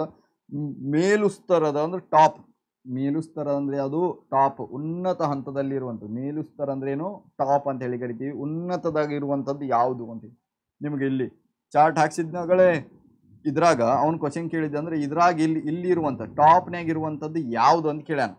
ವರ್ಗ ಶ್ರೇಣಿಯಲ್ಲಿ ಮೇಲುಸ್ತರದ ಅಗತ್ಯತೆ ಯಾವುದು ಅಂತೇಳಿ ಕೇಳ್ಯಾನ. ಕೆಳವು ಸ್ತರದ ಅಗತ್ಯತೆ ಅಂತಂದ್ರೆ ಕೆಳಗಿರುವಂಥ ಅಗತ್ಯತೆ ಯಾವುದು ಅಂದ್ರೆ ದೈಹಿಕ ಅಗತ್ಯತೆಗಳು, ಆಮೇಲೆ ಸುರಕ್ಷತೆಯ ಅಗತ್ಯತೆಗಳು, ಆಮೇಲೆ ಸಾಮಾಜಿಕ ಅಗತ್ಯತೆಗಳು, ಈ ರೀತಿ ಬಾಂಧವ್ಯದ ಅಗತ್ಯತೆಗಳು, ಈ ರೀತಿ ಬರ್ತಾ ಹೋಗ್ತಾವೆ. ಗೊತ್ತಾಯ್ತಾ? So very important. ಇಲ್ಲಿ ಕ್ವಶನ್ ಕೇಳುತ್ತೇನು ಅಂತಂದ್ರೆ ಮೇಲುಸ್ತರದ ಅಗತ್ಯತೆ ಅಂದ್ರೆ ಟಾಪ್ ಅಲ್ಲಿರುವಂಥ ಅಗತ್ಯತೆ ಯಾವುದು ಅಂತೇಳಿ ಕೇಳ್ಯಾನ ಕ್ವಶನ್. ಸೊ ನೋಡ್ರಿ, ಸುರಕ್ಷತೆಯ ಅಗತ್ಯತೆಗಳು ಎಲ್ಲಿ ಬರ್ತದ ಅಂದ್ರೆ ಇಲ್ಲಿ ಬರ್ತದೆ ರೀ. ಸುರಕ್ಷತೆಯ ಅಗತ್ಯತೆಗಳು ಇಲ್ಲಿ ಬರ್ತದ. ನೆಕ್ಸ್ಟ್ ಬಾಂಧವ್ಯದ ಅಗತ್ಯತೆಗಳು. ಬಾಂಧವ್ಯ ಆದ್ಮ್ಯಾಗ ಬಾಂಧವ್ಯ ಅಂದ್ರೆ ಇಲ್ಲಿ ಬರ್ತದೆ, ಸುರಕ್ಷತೆ ಮ್ಯಾಗ ಬರ್ತದೆ. ಆಮೇಲೆ ಪ್ರತಿಷ್ಠತೆಯ ಅಗತ್ಯತೆಗಳು ಎಲ್ಲಿ ಬರ್ತದೆ? ಬಾಂಧವ್ಯ ಆದ್ಮ್ಯಾಗ ಪ್ರತಿಷ್ಠತೆ ಬರ್ತದ. ಹಾಗಾದ್ರೆ ಈ ಸ್ವಯಂ ಸಾಧನೆಯ ಅಗತ್ಯತೆಗಳು ಏನಾಗ್ತದೆ ಅಂದ್ರೆ ಇಲ್ಲಿ ಬರ್ತದೆ. ಎಲ್ಲಿ ಬರ್ತದ? ಸ್ವಯಂ ಸಾಧನೆ ಅಗತ್ಯತೆಗಳು ಎಲ್ಲಿ ಬರ್ತಾ? ಉನ್ನತ ಮೇಲುಸ್ತರದಲ್ಲಿ ಬರುವಂಥದ್ದು. Okay, next 31. ಕರೆಕ್ಟಪ್ಪ. ಗೇಮ್ ಓವರ್ ಮುಗ್ಯಾಕೆ ಬಂತು. ಆಲ್ಮೋಸ್ಟ್ 31 ಆಯಿತು. ಇನ್ನು 32, 36 ಕ್ವಶನ್ ಅಂತ ಹೇಳಿತ್ತು. ಕರೆಕ್ಟ್ ಮಹೇಶ, ಕರೆಕ್ಟಪ್ಪ. 32ನೇ ಕ್ವಶನ್ ನೋಡ್ರಿ. 32ನೇದು, ಸಂದೇಶವನ್ನು ಸಂವಹನದ ಸಂಕೇತಗಳಾಗಿ ಪರಿವರ್ತಿಸುವ ಪ್ರಕ್ರಿಯೆಯನ್ನು ಹೀಗೆಂದು ತಿಳಿಸಲಾಗ್ತದೆ. ಸಂದೇಶವನ್ನು ಸಂವಹನದ ಸಂಕೇತಗಳಾಗಿ ಪರಿವರ್ತಿಸುವ ಪ್ರಕ್ರಿಯೆಯನ್ನು ಹೀಗೆಂದು ತಿಳಿಸಲಾಗ್ತದೆ. Very important. ನೋಡಿ, ಇಲ್ಲಿ ಸಂದೇಶವನ್ನು ಕಳಿಸ್ತೀವಿ, ಮೆಸೇಜನ್ನು ಕಳಿಸ್ತೀವಲ್ಲ, ಅದು ಸಂದೇಶದ ಸಂವಹನ ಸಂಕೇತಗಳಾಗಿ ಪರಿವರ್ತಿಸುವಂಥದ್ದು. ಈಗ ನಾವೇನೋ ಮೆಸೇಜ್ ಕಳಿಸಿದ್ದೆ, ಟೈಪ್ ಮಾಡಿದೆ ಮೊಬೈಲ್ ಒಳಗೆ. ಮೊಬೈಲ್ ಲ್ಯಾಂಗ್ವೇಜೇ ಬೇರೆ, ನೀವು ಬರೆದಿರ್ತೀರಿ ಅಲ್ಲಿ, ಅದು ಆ ಲ್ಯಾಂಗ್ವೇಜ್ ಅಲ್ಲ. ಮೊಬೈಲ್ ತಿಳ್ಕೊಳ್ಳುವಂಥ ಲ್ಯಾಂಗ್ವೇಜೇ ಬೇರೆ. ಗೊತ್ತಾಯ್ತಾ? ಆ ಲ್ಯಾಂಗ್ವೇಜಲ್ಲಿ ತಗೊಂಡು ನಿಮ್ಗೆ ಸಂಕೇತವಾಗಿ ಮಾಡುವಂಥದ್ದು, ನಿಮಗೆ ತಿಳಿಸುವಂಥದ್ದು ಯಾವುದು ಅಂತಂದ್ರೆ ಸಂಕೇತಿಸುವಿಕೆ. ಇದು ಕೊಡಿ, ಸಂಕೇತಿಸುವಿಕೆ. ಗೊತ್ತಾಯ್ತಾ? ಇನ್ನು ನೆಕ್ಸ್ಟ್ 33ನೇ ಕ್ವಶನ್ ನೋಡ್ರಿ. ಒಬ್ಬ ಮೇಲ್ವಿಚಾರಕನ ಎಲ್ಲ ಅಧೀನರು ಕೇವಲ ಮೇಲ್ವಿಚಾರಕನ ಮೂಲಕವೇ ಸಂವಹನ ಮಾಡುವ ಸಂವಹನದ ಜಾಲಬಂಧ. ನೋಡ್ರಿ, ಒಬ್ಬ ವ್ಯವಸ್ಥಾಪಕನ Shivaprasad Dolli sir, second PUC business study class continue ಮಾಡಿ ಸರ್. ಮಾಡೋಣಪ್ಪ ಶಿವಪ್ರಸಾದ್ ಡೊಳ್ಳಿ, ಮಾಡ್ತೀನಿ ಆಯಿತಾ. ಇನ್ನೂ ಬಿಟ್ಟ ಸ್ಥಳ ಬರ್ತದೆ, ನಾಳೆಗೆ ನೋಟಿಫಿಕೇಶನ್ ಬರ್ತದೆ. ಟೆಲಿಗ್ರಾಮ್ ಗ್ರೂಪಿಗೆ ಜಾಯ್ನ್ ಆಗಿದ್ರೆ ಅಪ್ಡೇಟ್ ಸಿಗ್ತಾ ಹೋಗ್ತದೆ ನಿಮ್ಗೆ. ಯಾವ್ಯಾವ ಕ್ಲಾಸ್ ಅದಾವೆ, ಏನೇನು ಅದಾವೆ ಎಲ್ಲ, ನಿಮ್ಗೆ ಎಲ್ಲ ಸಬ್ಜೆಕ್ಟು ನೋಟ್ಸು ಅದಾವಲ್ಲಿ. ಎಲ್ಲಿ ಟೆಲಿಗ್ರಾಮ್ ಗ್ರೂಪಿಗೆ ಜಾಯ್ನ್ ಆಗ್ತಾ ಹೋಗ್ರಿ, ಅಲ್ಲಿ ಸಿಗ್ತದೆ ನಿಮಗೆ. ಸೊ ನಾಳೆಗೆ ಬಿಟ್ಟ ಸ್ಥಳ ತುಂಬಿರಿ, ಹೊಂದಿಸಿ ಬರೆಯಿರಿ, ತರ್ತೀನಿ. ಇಂಪಾರ್ಟೆಂಟ್ ಯಾವ್ಯಾವ ಅದಾವೆ, ಆಮೇಲೆ 1 ಮಾರ್ಕ್ಸ್, ಆಮೇಲೆ 2 ಮಾರ್ಕ್ಸ್, ಆಮೇಲೆ 4 ಮಾರ್ಕ್ಸ್, ಆಮೇಲೆ 8 ಮಾರ್ಕ್ಸ್ ಆಯಿತಾ. ಸೊ ಒಟ್ಟಿನಲ್ಲಿ ಮಿಡ್ ಟರ್ಮ್ ಎಕ್ಸಾಮ್ಗೆ ಏನೇನು ಸಿಗ್ತಾವಲ್ಲ ಅವೆಲ್ಲ ಸಿಗ್ತದೆ. ಸಂತೋಷ್ ಕತ್ತಿ ಹಾಯ್ ಸರ್. ಇನ್ನೇ ನೋಡಿರಿ, ಒಬ್ಬ ಮೇಲ್ವಿಚಾರಕನ ತನ್ನ ಎಲ್ಲ ಅಧೀನರ ಕೇವಲ ಮೇಲ್ವಿಚಾರಕನ ಮೂಲಕವೇ ಸಂವಹನ ಮಾಡುವ ಸಂವಹನದ ಜಾಲಬಂಧ. ಇಲ್ಲಿ ನೋಡ್ರಿ, ಮೇಲ್ವಿಚಾರಕ ಅದಾನ, ಒಬ್ಬ ಮೇಲ್ವಿಚಾರಕ ಅದಾನ. ಇವ ತನ್ನ ಅಧೀನರು ಅಂತಂದ್ರೆ ಕೆಳಗಡೆ ಇದ್ದವರು, ತನ್ನ ಕೆಳಗಡೆ ಕೆಲಸ ಮಾಡ್ತಿರುವಂಥ ಕೆಲಸಗಾರರು ಏನಿದಾರಲ್ಲ, ಎಲ್ಲರೂ ಇವನ ಜೊತೆನೇ, ಇವನ ಮೂಲಕನೇ ಸಂವಹನ ಮಾಡಬೇಕು. ಮತ್ತು ವಾಪಸ್ ಇವ ಏನು ಮಾಡಬೇಕು, ಇವರಿಗೆ ಹೇಳಬೇಕು. ಇವನ ಮೂಲಕ ಸಂವಹನ ಮಾಡಬೇಕು, ಮತ್ತು ವಾಪಸ್ ಇವನಿಗೆ ಹೇಳಬೇಕು. ಅಂದರೆ ಇದು ಯಾವ ರೀತಿಯ ಸಂವಹನ ಅಂತ ಹೇಳಿ ಕರಿತೀವಿ ನೋಡ್ರಿ. ಒಂದು ಸರಪಳಿ ಸಂವಹನ ಆಗಕ್ಕೆ ಸಾಧ್ಯನೇ ಇಲ್ಲಪ್ಪ. ಯಾಕಂದ್ರೆ ಸರಪಳಿ ಸಂವಹನ ಆಗ್ಬೇಕಂದ್ರೆ ಇವನಿಗಿಂತ ಉಪ್ಪರ್ ಅಂದರೆ ಮೇಲ್ಗಡೆ ಇರೋವನು ಯಾರಿರ್ತಾನಲ್ಲ, ಅವನು ಇವನಿಗೆ ಆಜ್ಞೆಯನ್ನು ನೀಡಬೇಕು, ಆಮೇಲೆ ಇವನು ಕೆಳಗಿನವ್ರಿಗೆ ನೀಡ್ತಾನೆ. ಅದು ಆಗೋದಿಲ್ಲ. ತಲೆ ಕೆಳಗಾದ ಸಂವಹನ. ತಲೆ ಕೆಳಗಾದ ಅಂದರೆ ಇವ್ನಿಗೆ ಒಬ್ಬನಿಗೆ ಐತಿ, ಮತ್ತು ಇವನಿಗೆ ತಲೆ ಕೆಳಗಾಗೋದು ಇನ್ನೊಬ್ಬ ಇಲ್ಲಲ್ಲ, ಬರೀ ಇವನಷ್ಟೇ, ಇವನ ಮೂಲಕನೇ ಹೋಗ್ಬೇಕು. ಚಕ್ರ ಸಂವಹನ ಇಸ್ ದ ರೈಟ್ ಆನ್ಸರ್. ಇಲ್ಲಿ ನೋಡಿ, ಚಕ್ರದ ರೂಪದಲ್ಲಿ ಸಂವಹನ ಆಗ್ತದೆ ನೋಡಿ. ಇವ್ರು ಕೆಳಗಿನವ್ರು ಏನು ಮಾಡ್ತಾರ, ಮೇಲ್ವಿಚಾರಕನಿಗೆ ಹೇಳ್ತಾರೆ. ಮೇಲ್ವಿಚಾರಕ ಏನು ಮಾಡ್ತಾನೆ, ಮತ್ತು ವಾಪಸ್ ಕೆಳಗಿನವ್ರಿಗೆ ಹೇಳ್ತಾನೆ. ಕೆಳಗಿನವರು ಮತ್ತೇನೋ ಡೌಟ್ ಬಂದ್ರೆ ಮೇಲ್ವಿಚಾರಕ. ಹಿಂಗೆ ರೊಟೇಷನ್ ಆಗ್ತಾ ಹೋಗ್ತದೆ. ಇದು ಯಾವ ಸಂವಹನ? ಚಕ್ರ ಸಂವಹನ. ನೆನಪಲ್ಲಿ ಇಟ್ಕೊಳ್ರಿ. ಇನ್ನು ನೆಕ್ಸ್ಟ್ 34, 35, 36 ಇನ್ನು 3 ಕ್ವಶನ್ ಅದಾವು. ಸೊ ಫಿನಿಶ್ ಮಾಡಿಬಿಡೋಣ. ಒಂದು ದಕ್ಷ ನಿಯಂತ್ರಣ ವ್ಯವಸ್ಥೆಯು ಡ್ಯಾಶ್. ಒಂದು ದಕ್ಷವಾಗಿ ನಿಯಂತ್ರಣ ಮಾಡಬೇಕಂದ್ರೆ ಏನಿರಬೇಕು? ಸಂಘಟನಾತ್ಮಕ ಗುರಿಗಳನ್ನು ಈಡೇರಿಸುವುದು, ನೌಕರರ ಸ್ಥೈರ್ಯವನ್ನು ಹೆಚ್ಚಿಸುವುದು, ಶಿಷ್ಟಗಳನ್ನು ನಿಖರತೆಯನ್ನು ನಿಯಂತ್ರಿಸುವುದು, ಮೇಲಿನ ಎಲ್ಲವೂ. ನೋಡಿರಿ, ಒಬ್ಬ ದಕ್ಷ ನಿಯಂತ್ರಣ ಮಾಡಬೇಕಂದ್ರೆ ಒಂದು ಗುರಿಗಳನ್ನು ಈಡೇರಿಸಲೇಬೇಕು. ಕರೆಕ್ಟ್. ನೌಕರರ ಸ್ಥೈರ್ಯವನ್ನು ಹೆಚ್ಚಿಸಬೇಕು, ಅವರಿಗೆ ಮೋಟಿವೇಶನ್ ಮಾಡಬೇಕು, ಕರೆಕ್ಟಾಗಿ ಮಾಡ್ರೋ ಅಂತ ಹೇಳ್ಕೊಂಡು ಸ್ಥೈರ್ಯವನ್ನು ಹೆಚ್ಚಿಸಬೇಕು. ಶಿಷ್ಟಗಳ ನಿಖರತೆಯನ್ನು ನಿಯಂತ್ರಿಸುವುದು, ಇಷ್ಟು ಹೇಳಿತ್ತಪ್ಪ ಕೆಲಸ ನಿನಗೆ ಮಾಡಿ ಏನಿಲ್ಲ, ಚಂದಾಗ ಚೆಕ್ ಮಾಡೋದು, ನಿರ್ಣಯ ಮಾಡುವುದು. ಮೇಲಿನ ಎಲ್ಲವೂ. ಸೊ ಅದಕ್ಕೆ ಆನ್ಸರ್ ಏನಾಗ್ತದೆ ಅಂದ್ರೆ ಮೇಲಿನ ಎಲ್ಲವೂ ಆಗ್ತದ ಆನ್ಸರ್. ಒಂದು ದಕ್ಷನಿಗೆ ನಿಯಂತ್ರಣ ಇರಬೇಕಂದ್ರೆ ಎಲ್ಲನೂ ಇರಬೇಕು, ಮೇಲಿನ ಎಲ್ಲವೂ. ಸರ್ ಬಿಸ್ನೆಸ್ ಸ್ಟಡಿ ಕ್ಲಾಸ್ ಅಷ್ಟೇನಾ ಮತ್ತು ಬೇರೆ ಸಬ್ಜೆಕ್ಟ್ ಕ್ಲಾಸ್ ಮಾಡ್ತೀರಾ? ಅಕೌಂಟೆನ್ಸಿ ಕ್ಲಾಸ್ ತೊಗೊಳ್ತೀನಪ್ಪ, ಪ್ಲೇ ಲಿಸ್ಟಲ್ಲಿ ಹೋಗಿ ಚೆಕ್ ಮಾಡು. ಲೈವ್ ಅಂತ ಇರ್ತದೆ, ಲೈವಲ್ಲಿ ಕ್ಲಾಸ್ ಭಾಳ ಅದಾವೆ ಆಯಿತಾ. ವಿಡಿಯೋಸಲ್ಲಿ ಇಲ್ಲ, ಲೈವಲ್ಲಿ ಹೋಗ್ರಿ, ಕ್ಲಾಸಸ್ಗಳು ಇದಾವೆ. ಪ್ಲೇ ಲಿಸ್ಟಲ್ಲಿ ಹೋಗಿ ಚೆಕ್ ಮಾಡಿರಿ, ನಿಮ್ಗೆ ಪ್ಲೇ ಲಿಸ್ಟಲ್ಲಿ ಎಲ್ಲ ನಿಮ್ಗೆ ಸಿಗ್ತಾ ಹೋಗ್ತಾವೆ. ಇನ್ನು ನೆಕ್ಸ್ಟ್ ನೋಡಿರಿ 35ನೇ ಕ್ವಶನ್. ಸಂಘಟನೆಯ ನಿಯಂತ್ರಣ ಕಾರ್ಯವು ಏನು ಹೇಳ್ತದ? ಒಂದು ನಿಯಂತ್ರಣ ಕಾರ್ಯ ಏನು ಹೇಳ್ತದ ಅಂದ್ರೆ ಭವಿಷ್ಯವನ್ನು ಚಿಂತಿಸುತ್ತದೆ. ನೋಡ್ರಿ, ಯೋಜಿಸುವಿಕೆ ಏನೈತಲ್ಲ ಇದು ಭವಿಷ್ಯವನ್ನು ಹೇಳ್ತದ. ಯೋಜಿಸುವಿಕೆ ಏನು ಹೇಳ್ತದ? ಭವಿಷ್ಯ. ನಾವು ಪ್ಲ್ಯಾನ್ ಮಾಡ್ತೀವಿ, ಯಾವುದಕ್ಕೋಸ್ಕರ ಪ್ಲ್ಯಾನ್ ಮಾಡ್ತೀವಿ ಅಂದ್ರೆ ಮುಂದೆ ಭವಿಷ್ಯ ಹೆಂಗಿರಬೇಕು ಅದಕ್ಕೋಸ್ಕರ ಪ್ಲ್ಯಾನ್ ಮಾಡ್ತೀವಿ. ಭವಿಷ್ಯ ಹೆಂಗಿರಬೇಕು, ಭವಿಷ್ಯದಲ್ಲಿ ಹೆಂಗಿರಬೇಕು ಅಂತ ಹೇಳ್ಕೊಂಡು ಯೋಜಿಸುವಿಕೆಯಲ್ಲಿ ಪ್ಲ್ಯಾನ್ ಮಾಡ್ತಾ ಹೋಗ್ತೀವಿ, ಹೌದಾ. ನಿಯಂತ್ರಿಸುವಿಕೆಯಲ್ಲಿ ಏನಾಗ್ತದ? ಗತಿಸಿದ್ದನ್ನು ಅವಲೋಕಿಸುದು. ಗತಿಸಿದ್ದು ಅಂತಂದ್ರೆ ಆಗಿ ಹೋಗಿದ್ದು, ಮೊದಲು ಬಿಟ್ಟು ಹೋಗಿದ್ದು ಭೂತಕಾಲ ಏನಿರ್ತಲ್ಲ ಅದನ್ನು ಅವಲೋಕನ ಮಾಡುವಂಥದ್ದು. ಸೊ ಅದು ಅಥವಾ ಭವಿಷ್ಯ ಮತ್ತು ಗತಿಸಿದ್ದನ್ನು ನೋಡುವುದು. ನೋಡ್ರಿ, ಸಂಘಟನೆ ಕಾರ್ಯ ಏನಾಗಿರ್ತದೆ ಅಂದ್ರೆ ಭವಿಷ್ಯನೂ ನೋಡ್ತೀವಿ, ಹಾಗೆ ಗತಿಸಿದ್ದು ಅಂತಂದ್ರೆ ಹಳೆ ಆಗಿದ್ದನ್ನು ನೋಡ್ತೀವಿ. ಹಳೆ ಆಗಿದ್ದಂಥ ಯೋಜನೆ ಪ್ರಕಾರ ನಮ್ಮ ಭವಿಷ್ಯದಲ್ಲಿ ಕೆಲಸ ಆಗೈತೆ ಇಲ್ಲ ಅಂತ ಹೇಳ್ಕೊಂಡು ನಿಯಂತ್ರಣ ಮಾಡುವಂಥದ್ದು. ಸೊ ಅದಕ್ಕೆ ಆನ್ಸರ್ ಏನಾಗಿರ್ತದ? ಭವಿಷ್ಯ ಮತ್ತು ಗತಿಸಿದ್ದನ್ನು ನೋಡುವುದಾಗಿದೆ. Very important. Okay, next in the last question, 36ನೇ ಕ್ವಶನ್. ಗಿರೀಶ ಮುಗಿತಪ್ಪ ಆಯಿತಾ, ಖುಷಿ ಪಡು, ಖುಷಿ. ನಾಳೆ ಎಕ್ಸಾಮಿಗೆ ನೋಡ್ಕೊಂಡು ಹೋಗ್ರಿ ಎಕ್ಸಾಮಿಗೆ, ಆಯಿತಾ. ಸೊ ಬಜೆಟ್ ಆಧಾರಿತ ನಿಯಂತ್ರಣಕ್ಕೆ ಡ್ಯಾಶ್ ಸಿದ್ಧಪಡಿಸುವ ಅಗತ್ಯತೆ ಇದೆ. ಬಜೆಟ್ ಆಧಾರಿತ ನಿಯಂತ್ರಣಕ್ಕೆ ಡ್ಯಾಶನ್ನು ಸಿದ್ಧಪಡಿಸುವ ಅಗತ್ಯತೆ ಇದೆ. ನೋಡಿರಿ, ಬಜೆಟನ್ನು ಮಾಡಬೇಕು, ಬಜೆಟನ್ನು ಸ್ಟಾರ್ಟ್ ಮಾಡಬೇಕಂದ್ರೆ, ಬಜೆಟ್ಟಿಗೆ ನಿಯಂತ್ರಣ ಮಾಡಬೇಕಂತಂದ್ರೆ ನಮಗೆ ಏನು ಬೇಕು? ಈ ಬಜೆಟ್ ಆಗಿದ್ದು 10 ರೂಪಾಯಿ ಐತಿ, ಈ 100 ರೂಪಾಯಿ ಐತೆ ಅಂತ ಹಿಡ್ಕೊಡಿ. 100 ರೂಪಾಯಿನ ಹೆಂಗೆ ಖರ್ಚು ಮಾಡಬೇಕು, ಏನು ಮಾಡಬೇಕು ಅನ್ನೋಕ್ಕೆ ನಾವು ಮೊದಲು ಏನು ಮಾಡ್ಕೋಬೇಕು ಅಂತಂದ್ರೆ ಮುಂಗಡ ಪತ್ರ ಇರಬೇಕು. ಬಜೆಟರಿ ಇದು ಕರೆಕ್ಟ್, ಮುಂಗಡ ಪತ್ರ ಇದನ್ನು ರೆಡಿ ಮಾಡ್ಕೊಳ್ಬೇಕು. ಇದು ಇತ್ತಂದರೆ ನಮ್ಗೆ ಗೊತ್ತಾಗ್ತದೆ ಎದಕ್ಕೆ ಎಷ್ಟು ಖರ್ಚು ಮಾಡಬೇಕು ಅಂತ ಹೇಳ್ಕೊಂಡು ನಮಗೆ ಗೊತ್ತಾಗ್ತದೆ. ಅರ್ಥ ಆಯ್ತಾ? ಸೊ ಬಜೆಟ್ ಆಧಾರಿತ ನಿಯಂತ್ರಣಕ್ಕೆ ಮುಂಗಡ ಪತ್ರ ತಯಾರಿಸುವ ಅಥವಾ ಸಿದ್ಧಪಡಿಸುವ ಅಗತ್ಯತೆ ಇದೆ. ಇನ್ನೊಂದು ನೋಡ್ರಿ, ಇಲ್ಲಿ ಬಿಟ್ಟ ಸ್ಥಳ ತುಂಬಿರಿ ಬಂದಾವೆ, ಹೌದಾ. ಸೊ ಇಲ್ಲಿ ಬಿಟ್ಟ ಸ್ಥಳ ತುಂಬಿರಿ ಒಳಗೂ ಈ ಕ್ವಶನ್ ರಿಪೀಟ್ ಆಗ್ಬೋದು, ನೆನಪಲ್ಲಿ ಇಟ್ಕೊಡ್ರಿ. ಈಗ ನಾ ಏನು ಬಿಟ್ಟ ಸ್ಥಳ ತುಂಬಿರಿ MCQ ಅಲ್ಲಿ ಬಿಟ್ಟ ಸ್ಥಳ ತುಂಬಿರಿ ಭಾಳಷ್ಟು ಅದಾವೆ ನೋಡ್ರಿ. ಇಲ್ಲಿ ಒಂದು ದಕ್ಷ ನಿಯಂತ್ರಣಕ್ಕೆ ಡ್ಯಾಶ್ ಈ ರೀತಿಯೂ ಕೇಳುವಂಥ ಸಾಧ್ಯತೆಗಳು ಐತಿ. ಬಿಟ್ಟ ಸ್ಥಳ ತುಂಬಿರಿನೂ ಅದಾವು. ಸೊ ನೀವೇನು ಮಾಡ್ಬೇಕಂದ್ರೆ ಸರಿಯಾದ ರೀತಿಯಲ್ಲಿ ನೋಡ್ಕೊಂಡು ಹೋದ್ರೆ ಇದು MCQ ಅಲ್ಲಿಯೂ ಬರ್ತದ, ಹಾಗೆ ಬಿಟ್ಟ ಸ್ಥಳ ತುಂಬಿರಿಯಲ್ಲಿಯೂ ಸಹ ಕ್ವಶನನ್ನು ಕೇಳಬಹುದು. ಯಾಕೆ ಅಂತಂದ್ರೆ ಇಲ್ಲಿ ಡ್ಯಾಶ್ ಅಂತ ಬಂದ ನೋಡ್ರಿ, ಈ ಡ್ಯಾಶ್ ಜಾಲ ಬಂದ ಡ್ಯಾಶ್, ಇದು ಬಿಟ್ಟ ಸ್ಥಳ ತುಂಬಿರಿಯಲ್ಲಿಯೂ ಕೇಳ್ಬೋದು, ಹಾಗೆ ನಿಮ್ಗೆ MCQ ಅಲ್ಲಿಯೂ ಕೇಳುವಂಥ ಸಾಧ್ಯತೆಗಳು ಐತಿ. ಸೊ ಎರಡೂ ಕಡೆ ಬರ್ಬೋದು ನೋಡಿರಿ, ಇಲ್ಲಿ ಡ್ಯಾಶ್ ಐತಿ, ಇಲ್ಲಿ ಡ್ಯಾಶನ್ನು ನೀವು ಏನು ಮಾಡ್ತಾನೆ ಬಿಟ್ಟ ಸ್ಥಳ ತುಂಬಿದ್ರಲ್ಲಿಯೂ ಹಾಕ್ಬೋದು. ಸೊ ನೆನ್ಪಿಟ್ಕೊಡ್ರಿ, ಎರಡಕ್ಕೂ ಬೆನಿಫಿಟ್ ಐತಿದು. ಒಂದು ಓದಿದರೆ 2 1 ಲಾಕ್. ನಾಳೆಗೆ ಬಿಟ್ಟ ಸ್ಥಳ ತುಂಬಿರಿ ತೊಗೊಂಬರ್ತೀನಿ ನೋಡಿ, ವ್ಯವಹಾರ ಪರಿಚಯವು ಡ್ಯಾಶ್ ಈ ರೀತಿ ನಿಮ್ಗೆ ಬಿಟ್ಟ ಸ್ಥಳ ತುಂಬಿರಲ್ಲಿ ಕ್ವಶನನ್ನು ಕೇಳಬಹುದು, ಗೊತ್ತಾಯ್ತಾ. ಸೊ ಈಗ ನಾವು ಇವತ್ತಿನ ಕ್ಲಾಸಲ್ಲಿ ಟೋಟಲ್ 36 MCQಸ್ಗಳ ಬಗ್ಗೆ ನಾವು ಏನು ಮಾಡಿದ್ದೀವಿ, ಇವತ್ತಿನ ಕ್ಲಾಸಲ್ಲಿ ನಾವು ಕರೆಕ್ಟಾಗಿ ನೋಡಿದ್ವಿ, ಹೌದಾ. ಸೊ ಇನ್ನು ನಾಳೆ ಕ್ಲಾಸ್ ಒಳಗೆ ನಾವೇನು ನೋಡೋಣ ಅಂತಂದ್ರೆ ಬಿಟ್ಟ ಸ್ಥಳ ತುಂಬಿರಿ, ಹೊಂದಿಸಿ ಬರೆಯಿರಿ, ಹಾಗೆ ನೆಕ್ಸ್ಟ್ ನೋಡ್ತಾ ಹೋಗೋಣ ನಾಳೆ ಕ್ಲಾಸಲ್ಲಿ. ಸೊ ನಾಳೆಗೆ ಎಷ್ಟು ಗಂಟೆ ಕ್ಲಾಸ್ ರೀ ಸರ್ ಅಂತಂದ್ರೆ ಸರಿಯಾಗಿ 7:15 ಕ್ಲಾಸ್ ಇರ್ತದೆ. PDF ಸರ್ PDF-ಅನ್ನು ಇನ್ನೊಂದು ಕೆಲವೇ 5 ನಿಮಿಷಗಳ ಕಾಲ ನಿಮ್ಗೆ 5 ನಿಮಿಷದಾಗ ನಿಮ್ಗೆ ಏನು ಮಾಡ್ತೀನಿ ಟೆಲಿಗ್ರಾಮ್ ಗ್ರೂಪಿಗೆ ಕಳಿಸ್ತೀನಿ. ಸೊ ಟೆಲಿಗ್ರಾಮ್ ಗ್ರೂಪಲ್ಲಿ PDF ನೋಡಿಕೊಂಡು ನೀವೇನು ಮಾಡ್ಬೋದು, ನೋಟ್ಸನ್ನು ಮಾಡ್ಕೋಬೋದು. 1 ಮಾರ್ಕ್ನಲ್ಲಿ ಎಷ್ಟು ಬಿಟ್ಟು ಬೇರೆ ಯಾವುದು ಬರಲ್ವಾ ಸರ್? ನೋಡ್ರಪ್ಪ, ಯಾವುದೇ ಒಂದು ಕಂಪನಿ ಇದ್ದು 99% ಅಂತ ಹೇಳ್ತದೆ. ಕೋಲ್ಗೇಟ್ ಅಡ್ವರ್ಟೈಸ್ಮೆಂಟ್ ತೋರಿಸ್ತಾರೆ ನೋಡಿರಿ, 99% ಕೀಟಾಣುಗಳನ್ನು ಹೊಡೆದೋಡಿಸ್ತದೆ ಅಂತ. 100% ಅಂತ ಹೇಳೋಕ್ಕಾಗೋದಿಲ್ಲ. ಬಟ್ ಪ್ರಮುಖ ಪ್ರಶ್ನೆ ಅಂತ ಹೇಳಿ ತೊಗೊಂಬಂದೀನಿ. ಪ್ರಮುಖವಾದಂಥ ಪ್ರಶ್ನೆಗಳು, ಇಂಪಾರ್ಟೆಂಟ್ ಕ್ವಶನ್ ಕೇಳ್ತಾನೆ, ಇಷ್ಟರೊಳಗೆ ಕೇಳ್ಬೋದು. ಅಥವಾ ಇದನ್ನು ಬಿಟ್ಟು ಬೇರೇನು ಕೇಳಿದರೂ ಸಹ ನಿಮ್ಗೆ ಹೆಂಗೆ ಬರೀಬೇಕು ಅನ್ನೋದು ಎಕ್ಸ್ಪ್ಲೇನ್ ಮಾಡ್ಕೊಂಡು ಹೋಗಿ ನಾನು. ಸೊ ಆ ರೀತಿ ನೀವು ಓದ್ಕೊಳ್ಬೇಕಾಗ್ತದೆ. ಸೊ ಇದು ಪ್ರಮುಖ ಪ್ರಶ್ನೆಗಳು, ಆಯಿತಾ. ಗಿರೀಶ್, ಊಟ ಇನ್ನೂ ಇಲ್ಲಪ್ಪ, ಮಾಡಬೇಕು ನಿಮ್ಮದಪ್ಪ, ನಿಮ್ಮ ಕ್ಲಾಸ್ ಮಾಡಿಸಿ ಆಮೇಲೆ ಊಟವನ್ನು ಮಾಡೋದು, ಆಯಿತಾ. ಓಕೆ, ನಾಳೆಗೆ ಸರಿಯಾಗಿ 7:15 ಬರ್ರಿ ಲೈವ್ ಕ್ಲಾಸಿಗೆ. ಪ್ರಮುಖ ಪ್ರಶ್ನೆಗಳನ್ನು ನೋಡ್ತಾ ಹೋಗೋಣ. ನೆಕ್ಸ್ಟ್ ಡೇ 2 ಆಗುತ್ತಾ ಬಿಟ್ಟ ಸ್ಥಳ ತುಂಬಿರಿ ಹೊಂದಿಸಿ ಬರೀರಿ ನಾಳೆ ಕ್ಲಾಸಿಗೆ ತೊಗೊಂಬರ್ತೀನಿ. ಅದಾದ್ಮೇಲೆ 1 ಮಾರ್ಕ್ಸ್ 2 ಮಾರ್ಕ್ಸ್ ಈ ರೀತಿ 4 ಮಾರ್ಕ್ಸ್ 8 ಮಾರ್ಕ್ಸಿಗೆ ಹಿಂಗೆ ಹೋಗ್ತಾ ಹೋಗೋಣ.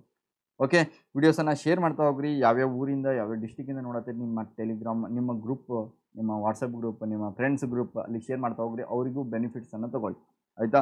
ಸೊ ನಿಮ್ಮ ಸ್ಟೂಡೆಂಟ್ಸ್ಗಳು ನಿಮ್ಮ ಸ್ನೇಹಿತರು ಎಲ್ಲರಿಗೂ ಶೇರ್ ಮಾಡ್ತಾ ಹೋಗ್ರಿ. Okay, thank you so much. So ಇಲ್ಲಿಗೆ ಮುಗಿಸೋಣ. ಸರ್ ಅಕೌಂಟ್ ಮಾಡ್ತೀರಾ? ಇವತ್ತಿಲ್ಲಪ್ಪ ಅಕೌಂಟೆನ್ಸಿ ಇನ್ನೊಂದು 2 ದಿನ ಆದಮೇಲೆ ಸ್ಟಾರ್ಟ್ ಮಾಡ್ತೀನಿ. ಓಕೆ, ಅಕೌಂಟಲ್ಲಿ ಯಾವ ಟಾಪಿಕ್ ಬೇಕು ಹೇಳ್ರಿ, ಆ ಟಾಪಿಕ್ ಬಗ್ಗೆ ಬೇಕಾದ್ರೆ ಸ್ಟಾರ್ಟ್ ಮಾಡ್ತಾ ಹೋಗೋಣ. 12 ಮಾರ್ಕ್ಸಿನ ಬೇಕಾ 6 ಮಾರ್ಕ್ಸಿನ ಬೇಕು, ಯಾವ್ದು ಬೇಕು ಹೇಳ್ರಿ. ಸರ್ ನಿಮ್ಮ ನಂಬರ್ ಸೆಂಡ್ ಮಾಡಿ ಸರ್. ನಂಬರ್ ಯಾಕಪ್ಪ sir? 14 thank you so much. 1432 Girisha. ಇವನು ಕೋಡಿಂಗ್ ಡಿಕೋಡಿಂಗ್ ನೋಡಿ ಯಾರ್ದು ಗಿರೀಶನ್ ಗೊತ್ತಾಯ್ತಾ. ಸಂಕೇತಿಸುವಿಕೆ ಸಂಕೇತಿಸುವಿಕೆ ಹೇಳಿದ್ನಲ್ಲ ಹಾಗೆ. Shivaprasad Doli sir second PUC business study class continue ಮಾಡಿ ಸರ್ ಪ್ಲೀಸ್. ಓಕೆನಪ್ಪ ಮಾಡ್ತೀನಿ. ಪ್ಲೇಲಿಸ್ಟಲ್ಲಿ ನಿಮ್ಗೆ ಚಾಪ್ಟರ್ಸ್ಗಳದು 8 ವಿಡಿಯೋ ಅದ ನೋಡಿರಿ, ಅವನು ನೋಡ್ಕೊಂಡು ಹೋಗ್ಬಿಟ್ರಿ. 4 ಚಾಪ್ಟರ್ದು ಐತಿ. ವಾಟ್ಸಪ್ ಗ್ರೂಪ್ ಇಲ್ಲ ಸರ್, ವಾಟ್ಸಪ್ ಗ್ರೂಪ್ ಇಲ್ಲ. ಈ ಡಿಸ್ಕ್ರಿಪ್ಷನಲ್ಲಿ ಟೆಲಿಗ್ರಾಮ್ ಗ್ರೂಪ್ ಐತಿ. ಆ ಟೆಲಿಗ್ರಾಮ್ ಗ್ರೂಪ್ ಒಳಗೆ ಏನು ಮಾಡಿರಿ ಜಾಯ್ನ್ ಆಗಿ ಮಹೇಶ್. ಟೆಲಿಗ್ರಾಮ್ ಗ್ರೂಪ್ ಒಳಗೆ ಲಿಂಕ್ ಕ್ಲಿಕ್ ಮಾಡಿದೆ ಡೈರೆಕ್ಟ್ ನೀವು ಟೆಲಿಗ್ರಾಮ್ ಗ್ರೂಪಿಗೆ ಹೋಗುತ್ತೆ. ಸೊ 12 ಮಾರ್ಕ್ಸ್ ಮಾಡಿ. ಓಕೆನಪ್ಪ, 12 ಮಾರ್ಕ್ಸಿಂದ ಸ್ಟಾರ್ಟ್ ಮಾಡೋಣ. ಮಿಸ್ಟರ್ ರಾಕ್ ಯಾವ್ರನಿಂದ ಹೇಳಲೇ ಇಲ್ಲ. Mister rock ಯಾವ್ರಪ್ಪ?